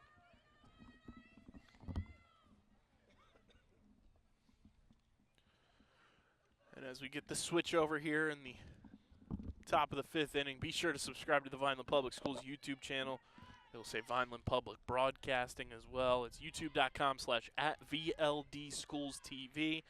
Hit that subscribe button. Click the bell icon so you know when we go live. It's the #1 spot to get any live broadcast throughout the Vineland School District, whether it's sports, events, or anything in between. youtube.com/@VLDSchoolsTV. Top of the 5th here. Mainland smacks one into center. Right under it is the center fielder for the Fighting Clan for the first out of the 5th inning. Olivia Hall, after that flyout, only has 1 hit on the day, bringing up Fairleigh O'Brien, who's 0 for 2 on the day with a ground out to third and a strikeout. Patel looking to keep it that way, trying to hold the Mustangs in any way they can. Now only down by 3 runs. It's been a slow chipping away as that goes all the way to the backstop. Fighting Clan slowly chipping away inning after inning. After a huge breakout by the Mustangs in the first 2 innings, Vineland has found their way back in this game. With only 3 runs away from tying it up, 4 to take the lead. That's another pitch that's a little wild there from Patel. And the count now 2-0 to O'Brien. Batting in the designated player spot for the Mustangs.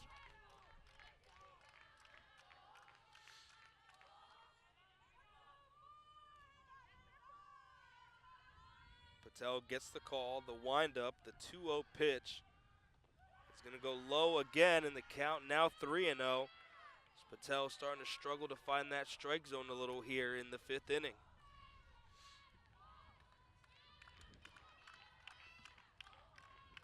The pitch, finds the strike zone there. 3-1. Patel has to work uphill here, but something we've seen her do on a couple occasions today. She has one out on the board and a 3-1 count here. And that's going to go low, and that will be ball 4. Marcelino, I have a fun baseball fact for you here. I want to see if you can guess who the pitcher is. This pitcher still leads all of baseball in complete games since 2009. Oh, wow. One of my all-time favorite players as well. I feel like you're going to say Cliff Lee. Very close. Correct team, correct era. Oh, no, you're going to say Roy Halladay. You are correct. There Roy it Halladay is. still leads all of baseball in complete games since Wow. 2009. The late, great Roy Halladay. Absolute pitching stud. I even loved him as a kid. I was a big Cliff Lee guy, though, because my family nickname is Lee, so that was the guy I loved watching. But Roy Halladay was that guy. And they always say that. I feel like I always hear that stat because now complete games are so hard to come by because the game's kind of shifted in favor of batters compared to how it used to. Is that bunt attempt goes foul. But watching a good, solid, complete game is always something to enjoy. Even if it's a no-hitter or not, you love to see guys kind of go all the way through and show that they have the command to get through a game and complete. Because sometimes your relievers will blow it. Like Garrett Cole is not a fan of relievers. Next pitch bunted, foul, almost into the glove of Cantoni. So quickly 0-2 here. D'Agostino is the pitcher and the batter here in this situation. She's behind 0-2 after trying to get 2 bunts down. Still one out on the board as the Mainland Mustang JV squad shifts their way over to the big game as that ball goes high.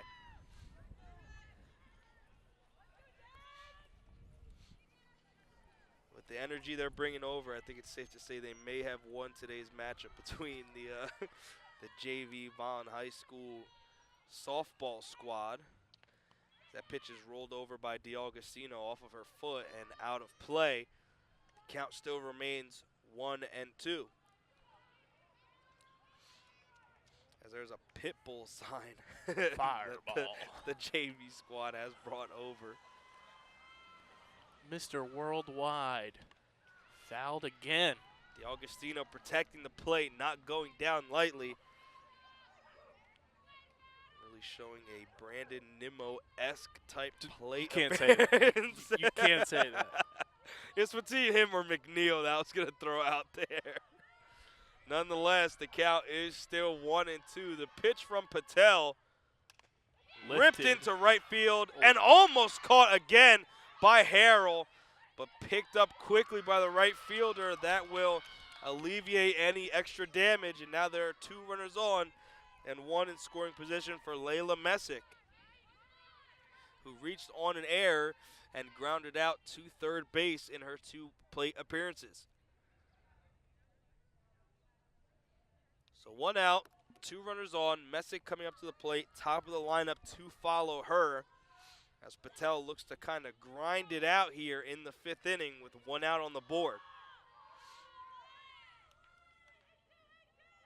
Again, pardon me for my sniffles. I do have a little bit of a cold. That's going to be bunted over to Patel, throwing it to first, kind of double clutched. But she will be out for out number 2, advancing all the runners. And now will be 2 runners in scoring position for the Mustangs.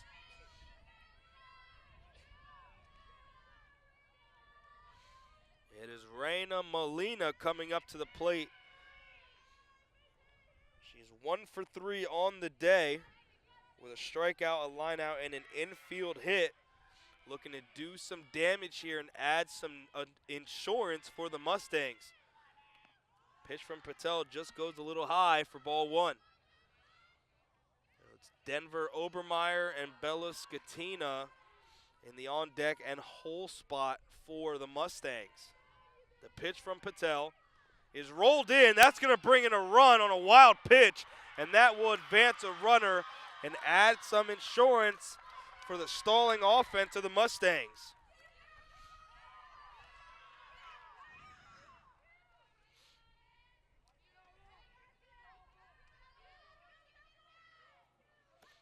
So now a runner at third, another run scores, making the deficit 4 yet again. 8-4 is the score.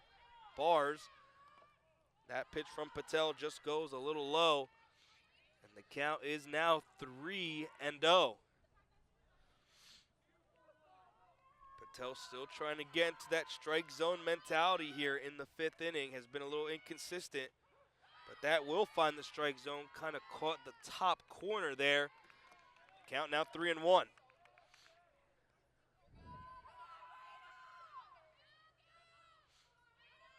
The pitch from Patel. That's going to be called a strike. Fighting her way all the way back. Finally found the bottom of that strike zone that each pitcher has looked for today. That makes the count full with 2 outs. And a runner 60 feet away from home. The pitch from Patel. Swung on, rolled over, going to short. On a one-hop from Houlihan, and she got her. She is out. What a play by Houlihan. Took it on a one-hop, took a step back, and gunned it to first. And that will retire the side. But without 1 run being scored for the Mustangs, that will give them the 4-point lead as we prepare for the bottom of the 5th inning.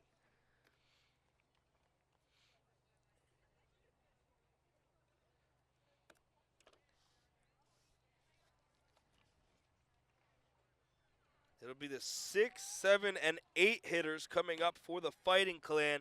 It's Ponce, Houlihan, and Morvay. Houlihan just made that great play to get the Fighting Clan out of that predicament there. They can work with this. They've scored 4 runs in 4 innings. Just need to tack on a little bit more here. You're behind by 4. You've been getting on base. It's time to just capitalize on those opportunities. Now, do you want them to thumbtack it, spider tack it, tacking the power of Juju? I don't know if you're too young for that one. My 90s kids will know that reference. I think the only Juju that I've ever heard of was like Juju on that beat. Like 3 Come on, years you're a ago. Steelers fan. Juju Smith-Schuster. We don't claim him. No, nobody claims him. I don't claim him. Tacking the power of Juju. And I don't claim Claypool. Those guys are all just a bunch of TikTokers who couldn't score touchdowns. But that's why we have Deontay Johnson and Big Boy Pickens. Tacking the power of Juju is it's a deep-rooted, old-school Game Boy Advance game that turned into a Nickelodeon show for a hot minute and then disappeared from the face of the earth. I was going to say, if I have not heard from it, that is I think the only shows from back then I really remember, like Cat Dog. Cat Dog's that was great. my show. Cat Dog's elite.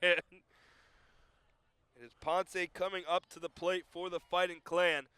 Looking to get the offense rolling just a little bit here in the bottom of the 5th inning. Still 2 at-bats to work with, not counting this one. Trailing 8-4 are the Fighting Clan as that first pitch is up high for ball 1.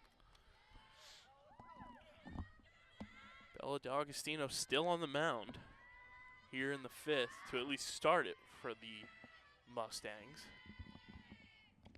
That one's up high, taken for ball 2. Looking to try and catch up to the Roy Halladay amount of complete games pitched as she has stuck this one through. Vineland using 2 pitchers between Zamaya B and Patel. Next pitch in there for a strike. I think Vineland has the mentality of don't swing. Like I do Take feel your like pitches, they've been feel it taking out. pitches. And again, you've been able to communicate with other batters and see what works. Next That pitch up goes high yet again. off It the makes glove. it count 3-1.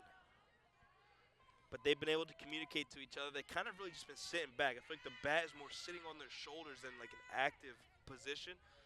And again, they've only had about 3 to 4 hits on the day if I go back to the scorecards.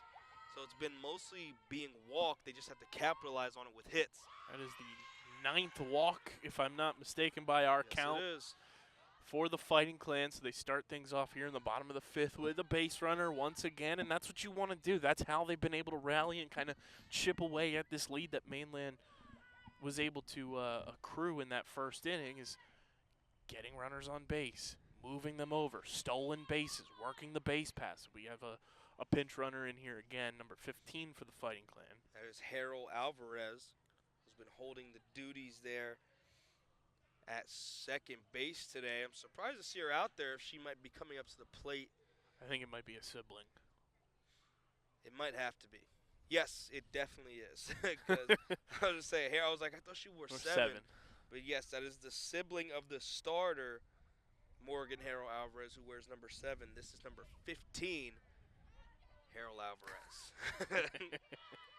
It's the Spider-Man meme. It's like, are you Alvarez or my Alvarez? Pitch coming into Houlihan, checks the swing, doesn't go. That's going to be strike 1. I thought that was high. So did I was I. going to say So it did was I. a ball. But Houlihan takes the What do high we know, strike. though? That's why we broadcast and don't call We're the game. not umpires.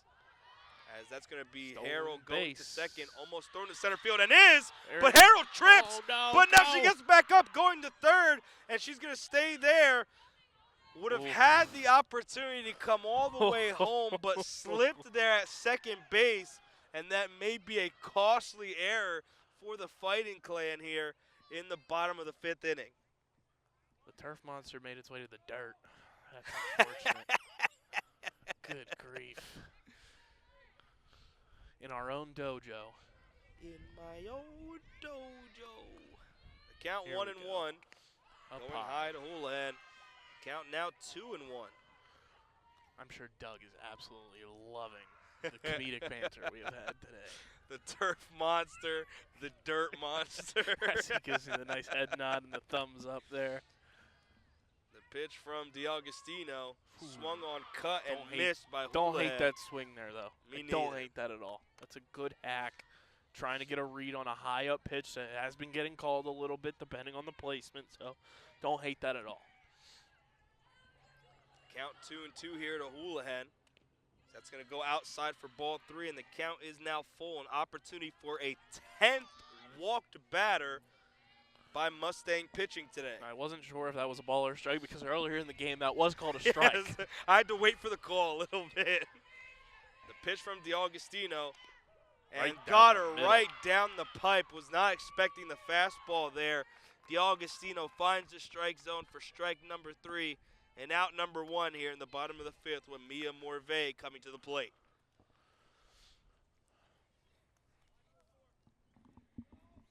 And I mean, we said it earlier and we said it when it happened. This is the part of the lineup that has done a significant amount of damage for the Fighting Clan in today's game. It's this bottom of the lineup.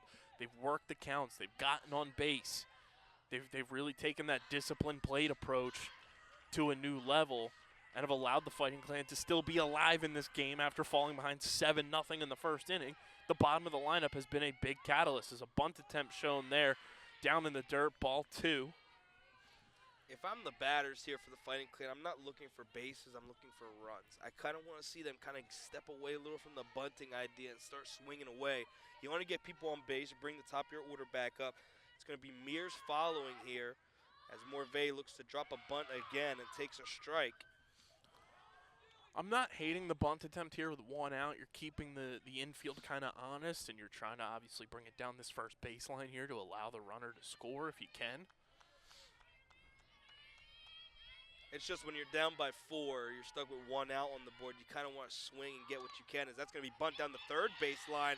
A run will not score, but now gunning Yes, it for will. home, and it is saved. The lead now cut 8-5. A bunt down the third baseline was almost trouble, but after the throw, Harold took off to home.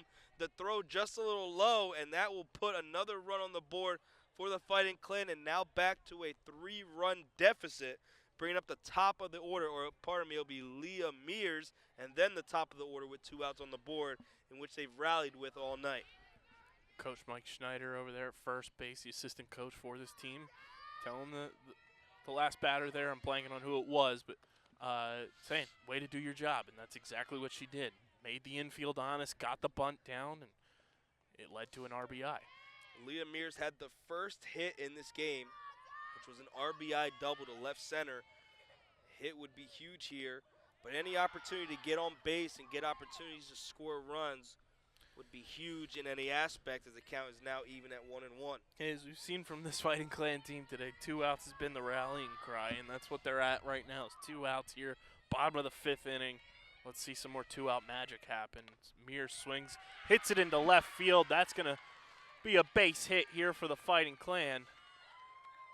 And Now they've got a runner on first with 2 outs, and things start cooking again. This is how you add the ingredients to the pot, and you come out with a winning meal, and that's a recipe for success. And that's your cooking analogies there for this broadcast, brought to you by absolutely nobody except my brain. Cooking with KB. That's what we're going to call it. Mears with her second hit of the day.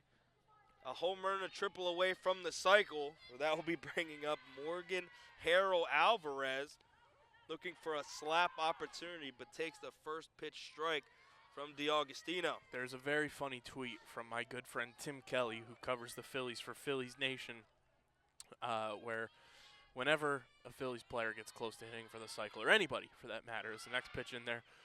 Dribbler down the third baseline, going to be safe. Great job there by Harold Alvarez, using that step-up approach. And now we got runners on first and second with 2 outs here in the bottom of the 5th. But the reference is when somebody's a triple away from the cycle, it's the equivalent of knowing everybody in Destiny's Child except for Beyonce. Wow. Yeah, you're just about everything but not the main portion. As 2 runners are on for Lucy Day, 0 for 3. She is due. The pitch from DeAugustino. And that's no disrespect to any of the other members of Destiny's Child, all extremely talented. But it is very funny because the triple is the most elusive and I think the most difficult to meet would be Beyonce. As the pitch now coming in from DeAugustino is going to go low as the runners stay where they are. I'm going to give a huge shout out to Alvarez there with an infield hit. Got it exactly where it needed to be and gunned it down. Feels like she's been waiting for that type of hit all afternoon. It's been in her ballpark, and that's kind of that slap hit she's been going for, like you said, all evening. That pitch is swung on and ripped into right field. That's going to get down. 1 run scores. A second run will stay. And that's going to be dribbled down the line. Another run will score. Lucy Day, it is your day. An RBI double brings the game within 1 here in the bottom of the 5th inning. And it finally happened. Lucy Day, that's 24 scores 7 all day. Lucy Day.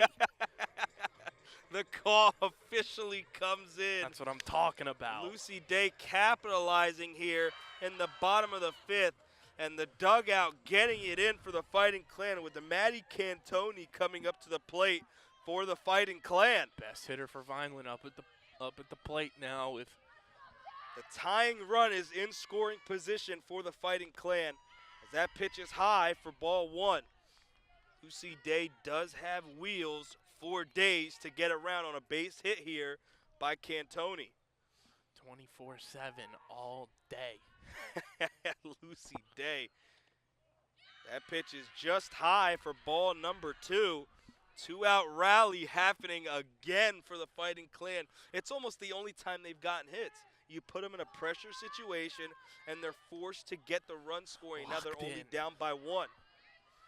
The pitch from DeAugustino swung on and missed.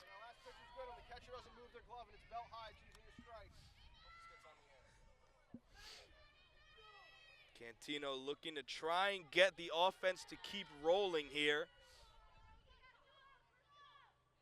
Lucy Day in scoring position. The pitch just going to go outside for ball 3. 3-1 is the count to Cantoni. It looks like they have an opportunity for that 10th walk of the day here in the bottom of the 5th inning. DeAugustino trying to lock in here in a tough outing here. The pitch, and that will be strike number 2. I thought that was strike 3 up to that point. From where I was looking here, it was a good pitch.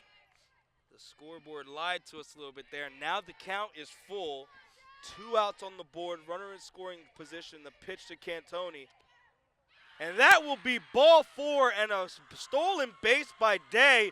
Runners on the corners now, only down by 1. Ball.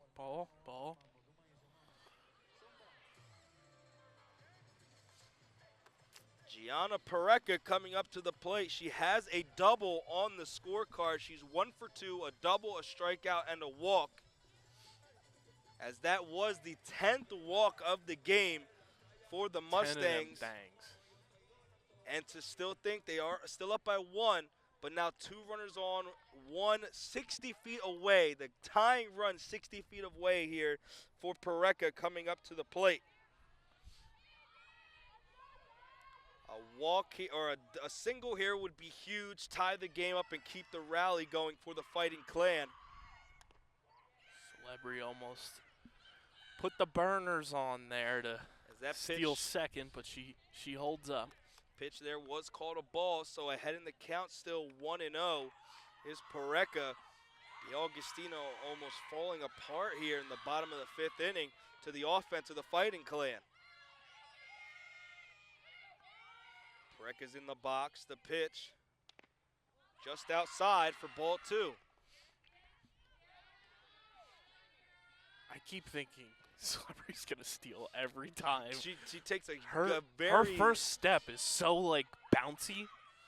I think she's trying to get the catcher Kazigba. You throw to second, that run from third gets home every time. It's so deceptive. That should be taken as a strike there to Pareca. Count now 2-1. I think if she steals here and a throw is made out of like not thinking of the situation, a run can score. So I think it's safe to say you want to steal in this situation because there's 2 outs. They're not going to make that throw. There it is. She's going to go. The throw pump fake. Smart play there by the catcher. Great situational awareness. But now the count is 3-1. 2 runners in scoring position now. Pareca's your cleanup hitter. This is a huge spot, and I think the biggest at-bat of the day for the Fighting Clan yet. 3-1 is the count to Pareca. The Augustino winds, deals, and that's going to hit her in the leg. The bases are now loaded, went inside, got her in the ankle, and the Fighting Clan down by 1. We're down by 7 at one point. With 2 outs, the rally continues, and that is now going to bring up the designated hitter, number 11, Victoria Negron. Full-blown juice box on the bases now. This is the 9th batter to come to the plate. This will be the only person who has not gotten a plate appearance in this inning, as we might be seeing a pitching change. KB, what a comeback from the Fighting Clan. But like you said, job's not done.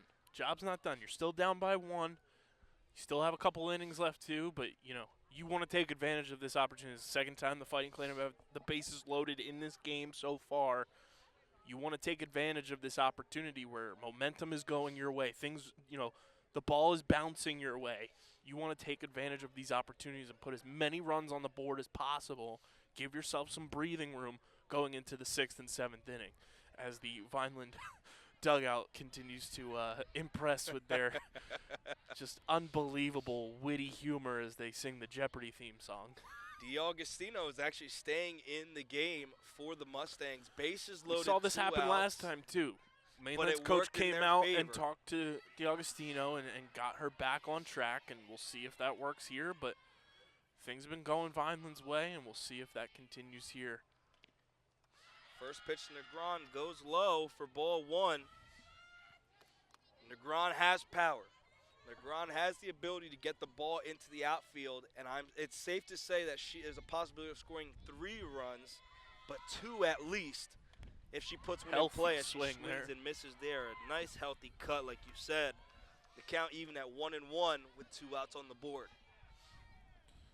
Bottom of the 5th inning has been huge for the Fighting Clan so far. Whole lot of real estate in left center field again. See if Negron can lift this out there. That's going to be strike number 2 to Negron. And now she's fighting from behind here. Another possibility of the coach really getting D'Agostino back into the game, getting her head straight here. Kind of saving herself, only up by 1. The pitch to Negron. Swung on, pop, that's a bloop shot, and that will go to second, and that will retire the side. The inning is over. Fighting Clan tack on a few more to make the game within 1. They still have 2 innings to work with, 2 at-bats, but from being down 7-0 have made this game way more manageable and puts more pressure on the Mustangs to score. And I mean, the lightning rod of this lineup today, at least, for the Fighting Clan has been the bottom of the order, and you're going to get another shot for them to go up and bat, take pitches the way that they have, work the count even more. But now the heart of the Mustang lineup will be coming up to the plate with Obermeyer, Skatina, and Adams coming up. It'll be the three who will be swinging here with Patel staying in. KB, do you think the Mustangs make a pitching change? I don't know. That's going to be an interesting call once, the turnover of the inning happens to see if that pitching change happens. I mean, with 10 walks, that's at least 40 pitches on the docket there for D'Agostino, not including any of the strikes she's thrown, not including any of the hits that have happened. So a lot of pitches on that arm today. I think a reliever would completely change this game because Vineland kind of has her number up to this point. They've slowly chipped away at her arm. They've slowly chipped away at the pitches being thrown. And I think a change of scenery and a change of an arm might be a deciding factor of if the Mustangs win or lose this game. But we will see in the bottom of the 6th inning who comes out. But it is Patel back in the game, her 4th inning of relief. She's been fantastic. She has been solid. She's held the Mustangs. She's only given up 1 run in 4 innings, or 3 innings, now pitching her 4th. But again, this is the toughest portion of the lineup for the Mustangs. She gets through this, and the Fighting Clan keep the momentum going. It is Obermeyer in the box for the Mustangs. The pitch from Patel swung on, rolled over, and that will go foul.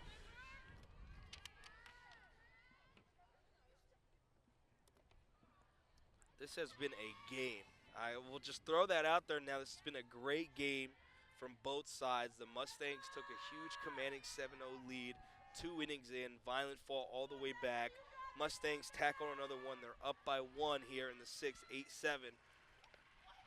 That pitch just goes a little high to Obermeyer and evening up the count at 1-1. As these golf carts have driven past us all day, it's wild to think about how expensive they are.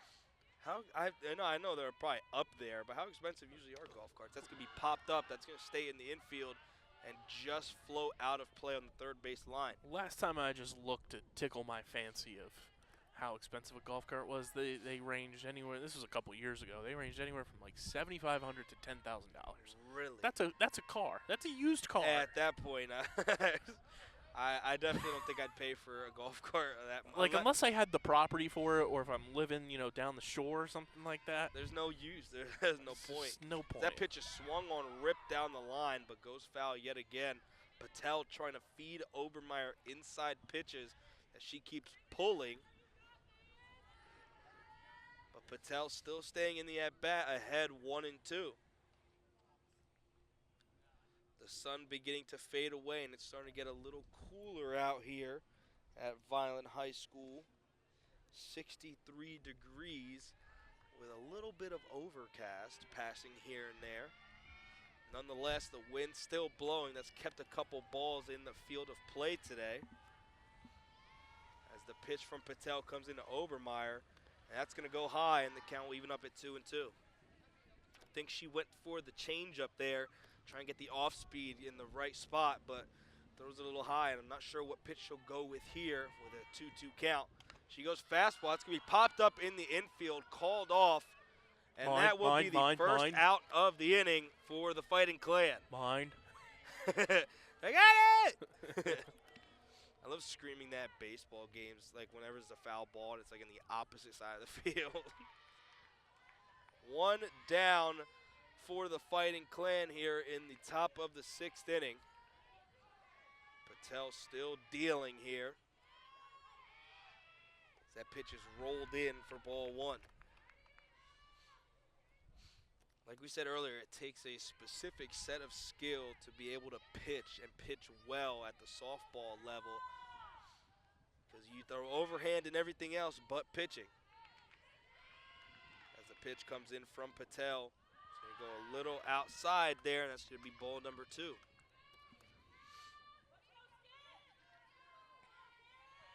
Patel has gotten the Mustangs to put the ball in play.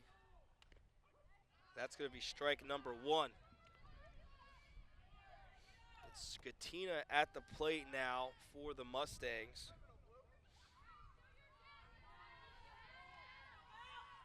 That pitch from Patel late and caught once again! What a play! Oh my goodness! Harold Alvarez Start your ESPN tapes now. Oh, my.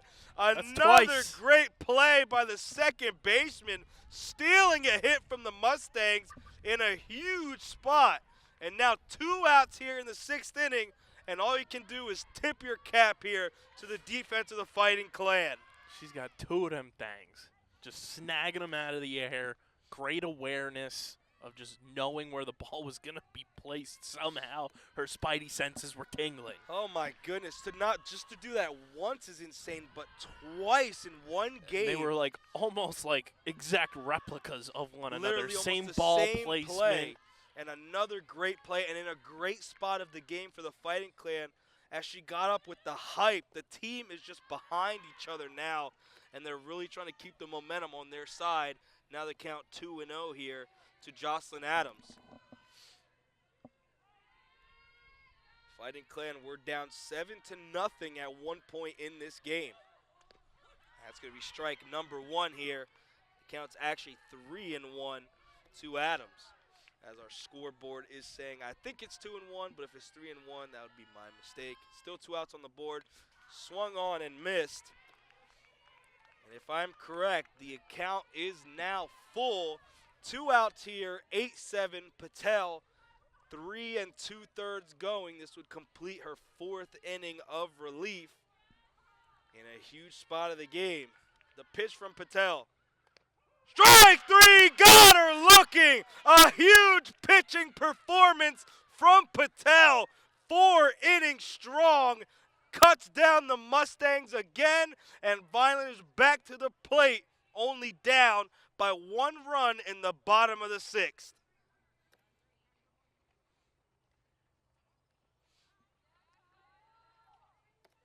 What a game this has been. 3 up, 3 down go the Mustangs. Patel putting the team on her back, and Alvarez making great plays in the infield.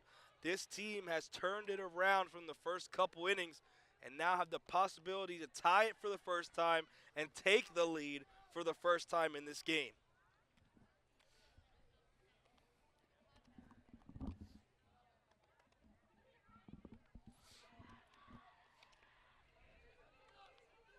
Ooh, I'm getting super anxious. Like, this has been a game. What a game it has been for the Fighting Clan. My goodness, KB. The walks. 10 walks in this game. 10 of them from D'Agostino. Who is back out there to start this 6th inning for Mainland. Can't say I agree, but again, I'm not a coach. I'm just a broadcaster. She's been doing her thing, even with the walks. Like, she's kept it in check. It's been slowly chipping away that the offense has done here. And, you know, usually in instances, you see a relief pitcher come in to kind of cut it down, which I have to believe they don't have one, do the Mustangs. But nonetheless, 8-7. But if you're Vineland, you have to be kind of happy. You're ecstatic in this situation. You have to be thrilled. Seeing D'Agostino come back out for another inning. And it'll be the same top of the lineup as the last inning. And it's going to be Natalia Ponce coming to the plate. Takes that pitch for strike 1 here in the bottom of the 6th. Last inning saw all 9 batters of the Fighting Clan coming to the plate. Let's run it back turbo. They do that again. They will take the lead as that pitch goes high for ball 1. Run that thing back turbo. Let's see every batter up to the plate again. Let's make it happen. Vineland scored 3 runs in the last inning to bring them within 1 here in the 6th. I mean, Harold Alvarez, someone's called it an odd strike there. Harold Alvarez, the first time she flashed the leather for that SportsCenter top 10 play that we will have to absolutely submit to ESPN's desk. Next pitch up high. That was a momentum shift for Vineland, and they started chipping away and scored some more runs. We'll see if it has the same effect here, which we hope it will. You know, being the hometown broadcast here, we want to see the Fighting Clan succeed, and we'll see if that continues here. The count now full, 3-2 to Ponce. That ball called there was similar to the strike called earlier on in the at-bat. Nonetheless, 3-2 is the count here. pitch to Ponce. And that's going to be strike 3. Got her looking. Ponce was looking to try and get on base with another walk, but gets caught with the high fastball, and that's going to bring up Sarah Houlihan. But at this point, you almost want Vineland to get down to 2 outs so they can keep the rally going that they've done each inning.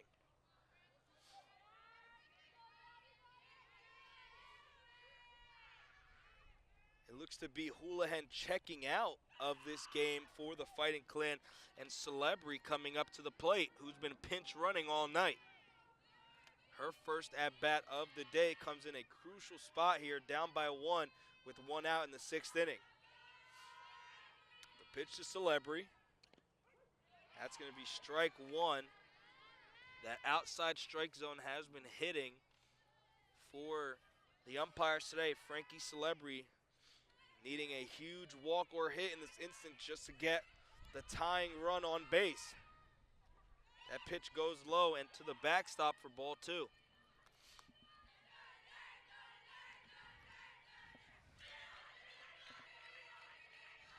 So I'd have to assume Celebri will be going into shortstop where Houlihan was this time.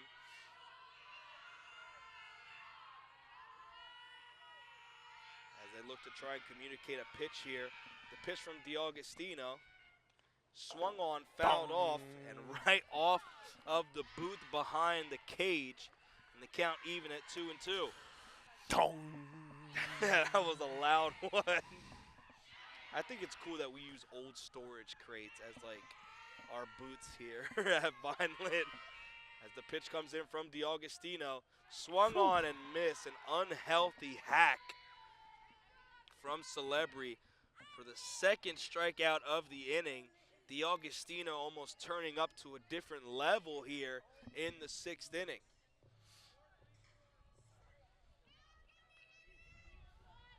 And it looks like we might be getting another change of hitters here. Oh, no, pardon me, that is still Mia Morvay. She does not have a hit on the day. She is 0 for 2 with a walk and a strikeout. That pitch goes outside. Count even at 1-1. That pitch right there has been called ball or strike all day. You can go with this, or you can go with that, or you can go with this. And a tough coin flip as that high pitch swung on and missed.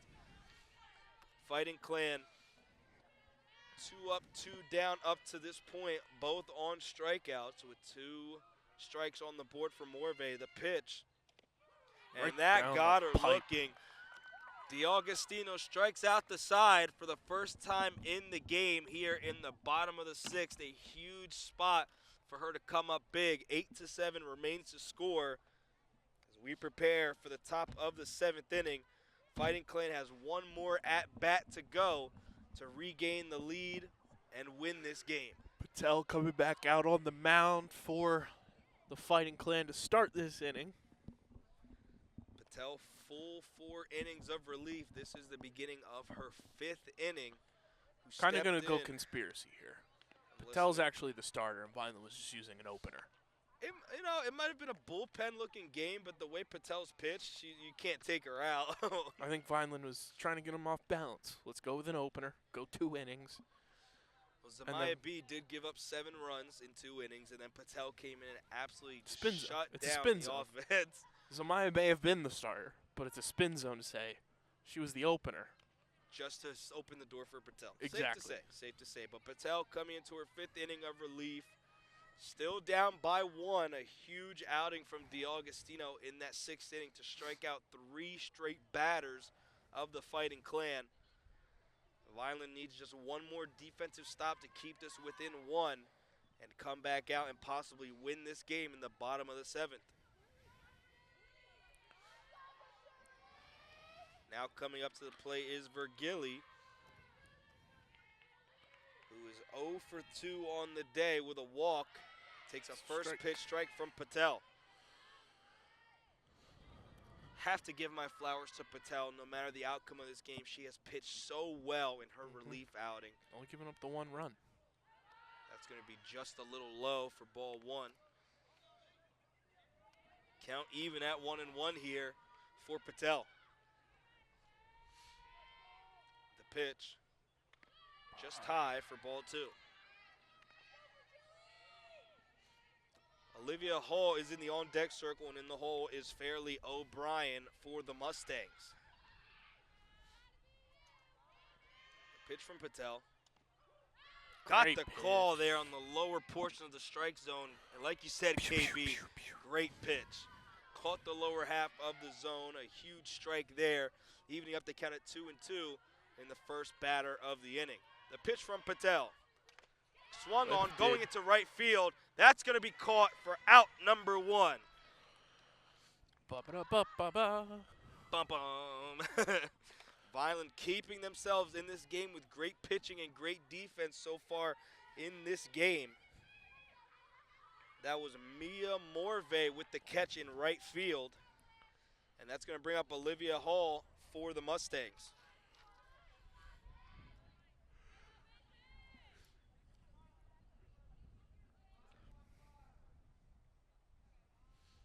As they move the on-deck circle a little down the first base line to the umpires. Nonetheless, 1 out, top of the 7th. Patel, 4 1/3 pitches, innings thrown. She gets a couple words of advice from Haro Alvarez, who's been great in the field all day. 2 ESPN top 10 caliber plays. That pitch from Patel is swung on and missed. Went with the heat down the pipe. Dirt. Dirty. Hall couldn't find it. Patel kind of kicking into another gear here. The pitch to Hall. That's going to be just high for ball 1.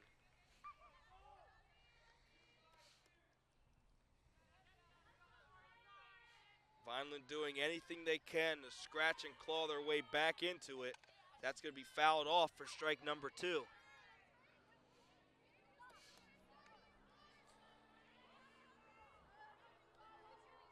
In the bottom of the 7th inning, it'll be Mears, Haro Alvarez, and Lucy Day, the people you want to see at the plate, coming up and possibly walking this game off for the Fighting Clan. The pitch from Patel, swung on, ripped, and that will get down for a hit. Throw to first, almost tagged out there, was Olivia Hall, but she does get there in time, and that will be a 1-out base hit for the Mustangs, bringing up O'Brien. O'Brien 0 for 2 on the day with a walk. Looking to tack on an insurance run for the Mustangs with a runner at first.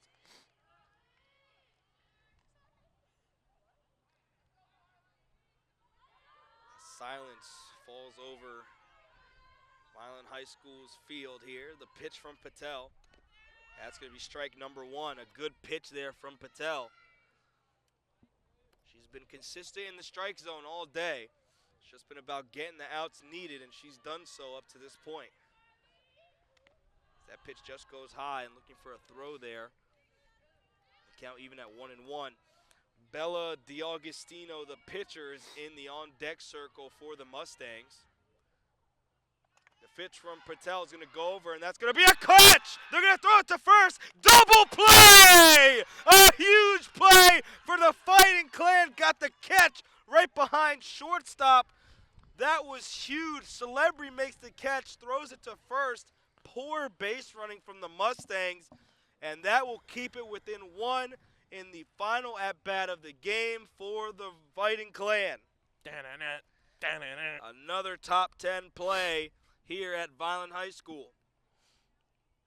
The awareness levels are off the charts. It's for this been team. smart plays all night that has kept the defense of the Fighting Clan in this game, and now it's brought them to this point where they have a chance to win it or tie it. But after that last pitching inning from DiAugustino, it's not going to be easy. She struck out the side, and I'm not sure if she's going to be the one coming out. And she is. Going for the complete game is DiAugustino. She's got that dog in her. Throws the headgear to the bump and locks in for a final inning of pitching. What would it would look like if the Fighting Clan don't tie or win it. It'll be Leah Mears Harold Alvarez and Lucy Day coming up to the plate for the Fighting Clan. And again, KB, these are the guys you want to see at the plate.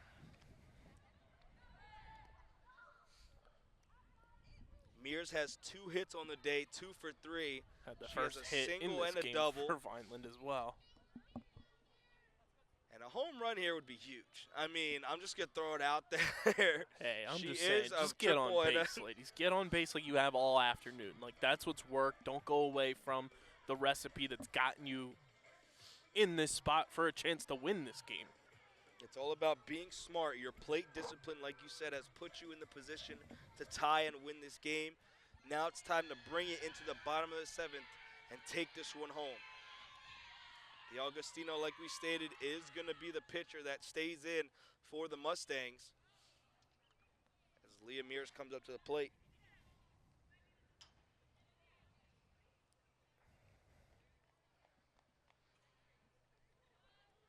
Looks to be just some stuff being worked out on the scorecards there on the third base foul line. Nonetheless, we are right back in this game. Bottom of the 7th, last chance for the Fighting Clan to tie or win this game with Mears to the plate. First pitch from DeAugustino. That's going to go high for ball 1. That is a sight you like to see as a first pitch if you're the Fighting Clan here.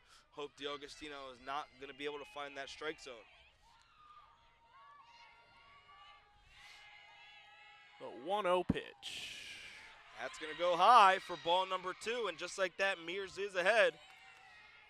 And a comfortable spot here to look for a strike if it's thrown by DeAugustino.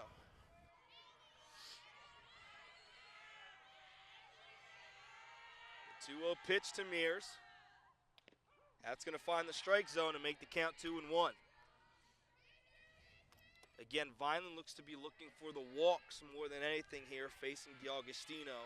And at this point in the game, you would like to see them kind of keep their bats in an active spot as a 2-1 pitch comes in, and it's fouled off by Mears. And the count now even at 2-2. DeAugustino fights her way back to putting herself in a position to strike out Mears.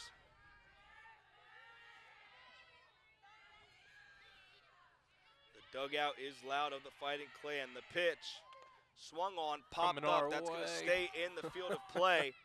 And it's going to be dropped by the first baseman.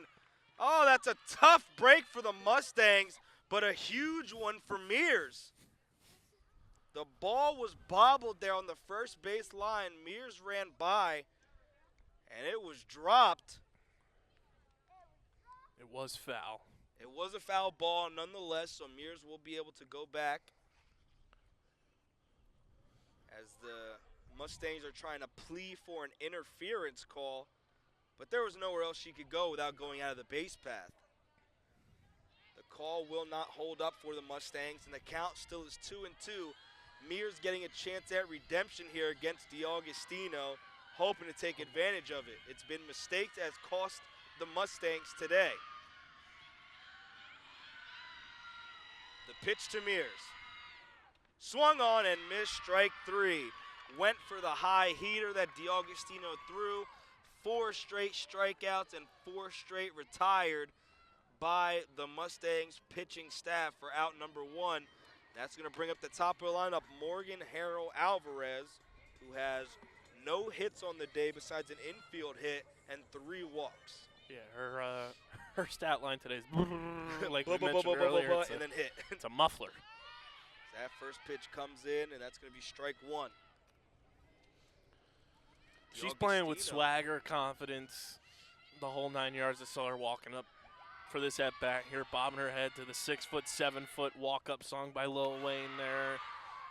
It's going to be a little low, but that's going to be strike number 2 to Harold Alvarez. She's ready to play hero. She's ready to play hero. Harold Alvarez wants to make magic happen and help the Fighting Clan come back from the pitch. This 7-0. Swung on and missed. That is a 5th straight strikeout for DeAugustino in the past 2 innings. Fighting Clan down to their final out. Lucy Day coming up to the plate. She came up clutch her last time up.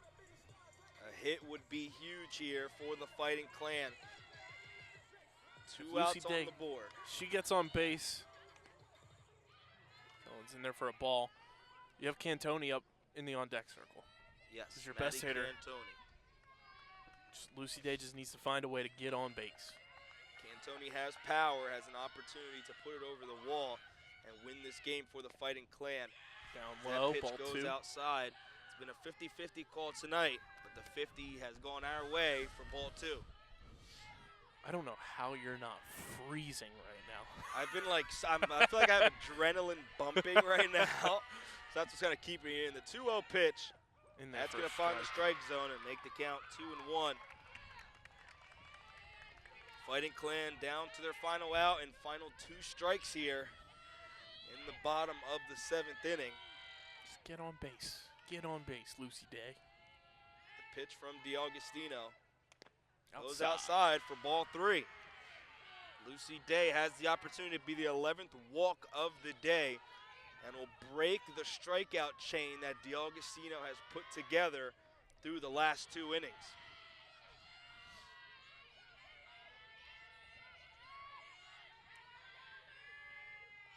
The 3-1 pitch. Swung on, rip. That's going to get through for a base hit. Lucy Day comes up big here in the bottom of the 7th inning. A 2-out single, and that is going to bring up Maddie Cantoni. Let's get a fireball. Cantoni coming up in a huge spot here for the Fighting Clan. The tying run on base. She is the go-ahead walk-off run for the Fighting Clan. Come on, Maddie. The pitch from DeAugustino goes high for ball 1. Pareca is in the on-deck circle for the Fighting Clan. Still 2 outs, 1 run on the 1-0 pitch. That's going to be low for ball 2. So after breaking the strikeout chain, Lucy Day did. It's DeAugustino trying to find the strike zone yet again. Lucy Day armed and ready to take second. The pitch, that's going to be high for ball 3. 3 straight balls from DeAugustino to Cantoni. And still 2 outs on the board for the Mustangs. Lucy Day at first. The pitch from DeAugustino. That's going to be strike 1. 3-1 is the count, KB. You can take that strike without having a problem. But you got to be able to protect the zone if she throws another one. Cantino is ready in the box. DeAugustino, the windup, the 3-1, swung on and missed strike 2. The Fighting Clan down to their final strike here in the bottom of the 7th inning. Lucy Day broke up the strikeout chain, but now Cantoni trying to fend off DeAugustino here. The payoff pitch, swung on and fouled off into the left field side. Protecting the plate is Cantoni. Smart swing, keeping herself in the at-bat, but the count's still full here with Lucy Day on first. Like we said, it is Pareca in the on-deck circle for the Fighting Clan. The 3-2. That's going to be low, and that's ball 4. That will put a runner in scoring position. That is the tying run for the Fighting Clan. Pareca coming up to the plate against DeAugustino. 11 walks on the day for DeAugustino, and none bigger than the one that just happened here in the bottom of the 7th, as we're going to see a pinch runner check in for the Fighting Clan.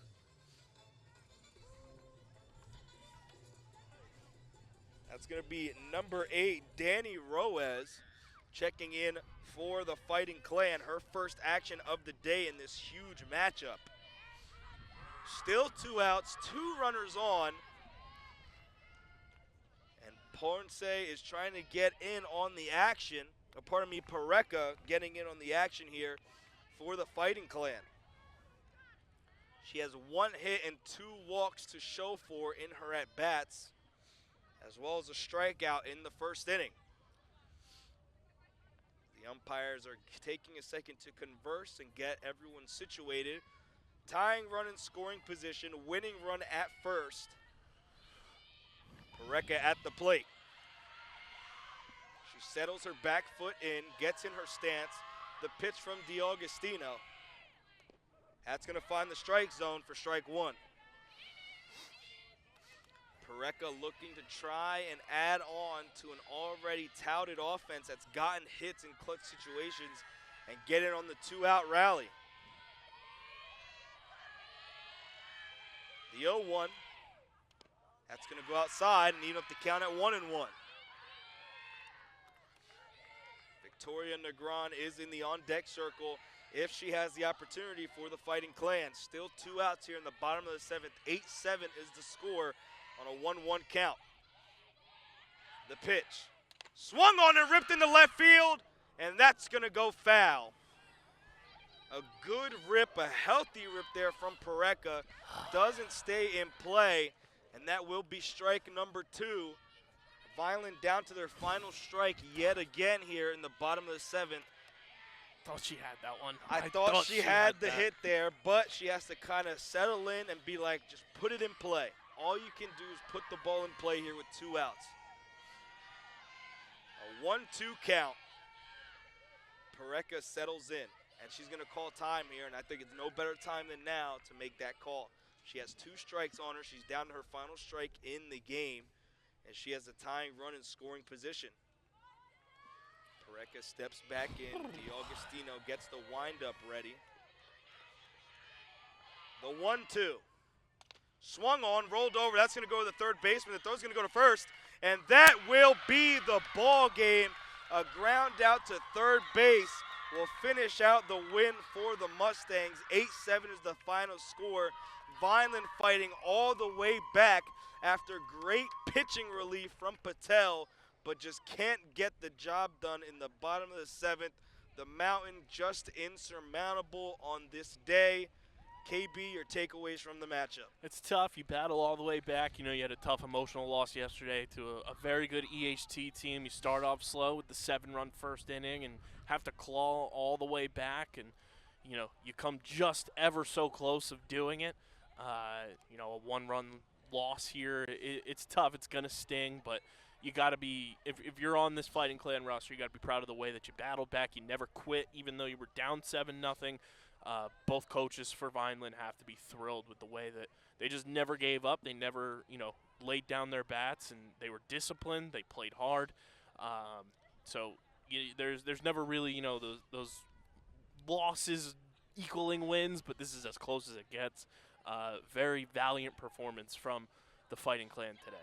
And the final score, Mustangs 8, Fighting Clan 7. Like we said, a great matchup. We're down 7-0 at one point.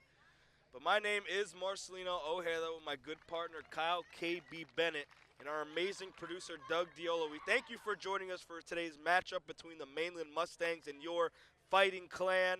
And as always, KB, we love you guys. Thank you for tuning in. Let's go Fighting Clan. And subscribe to the YouTube channel.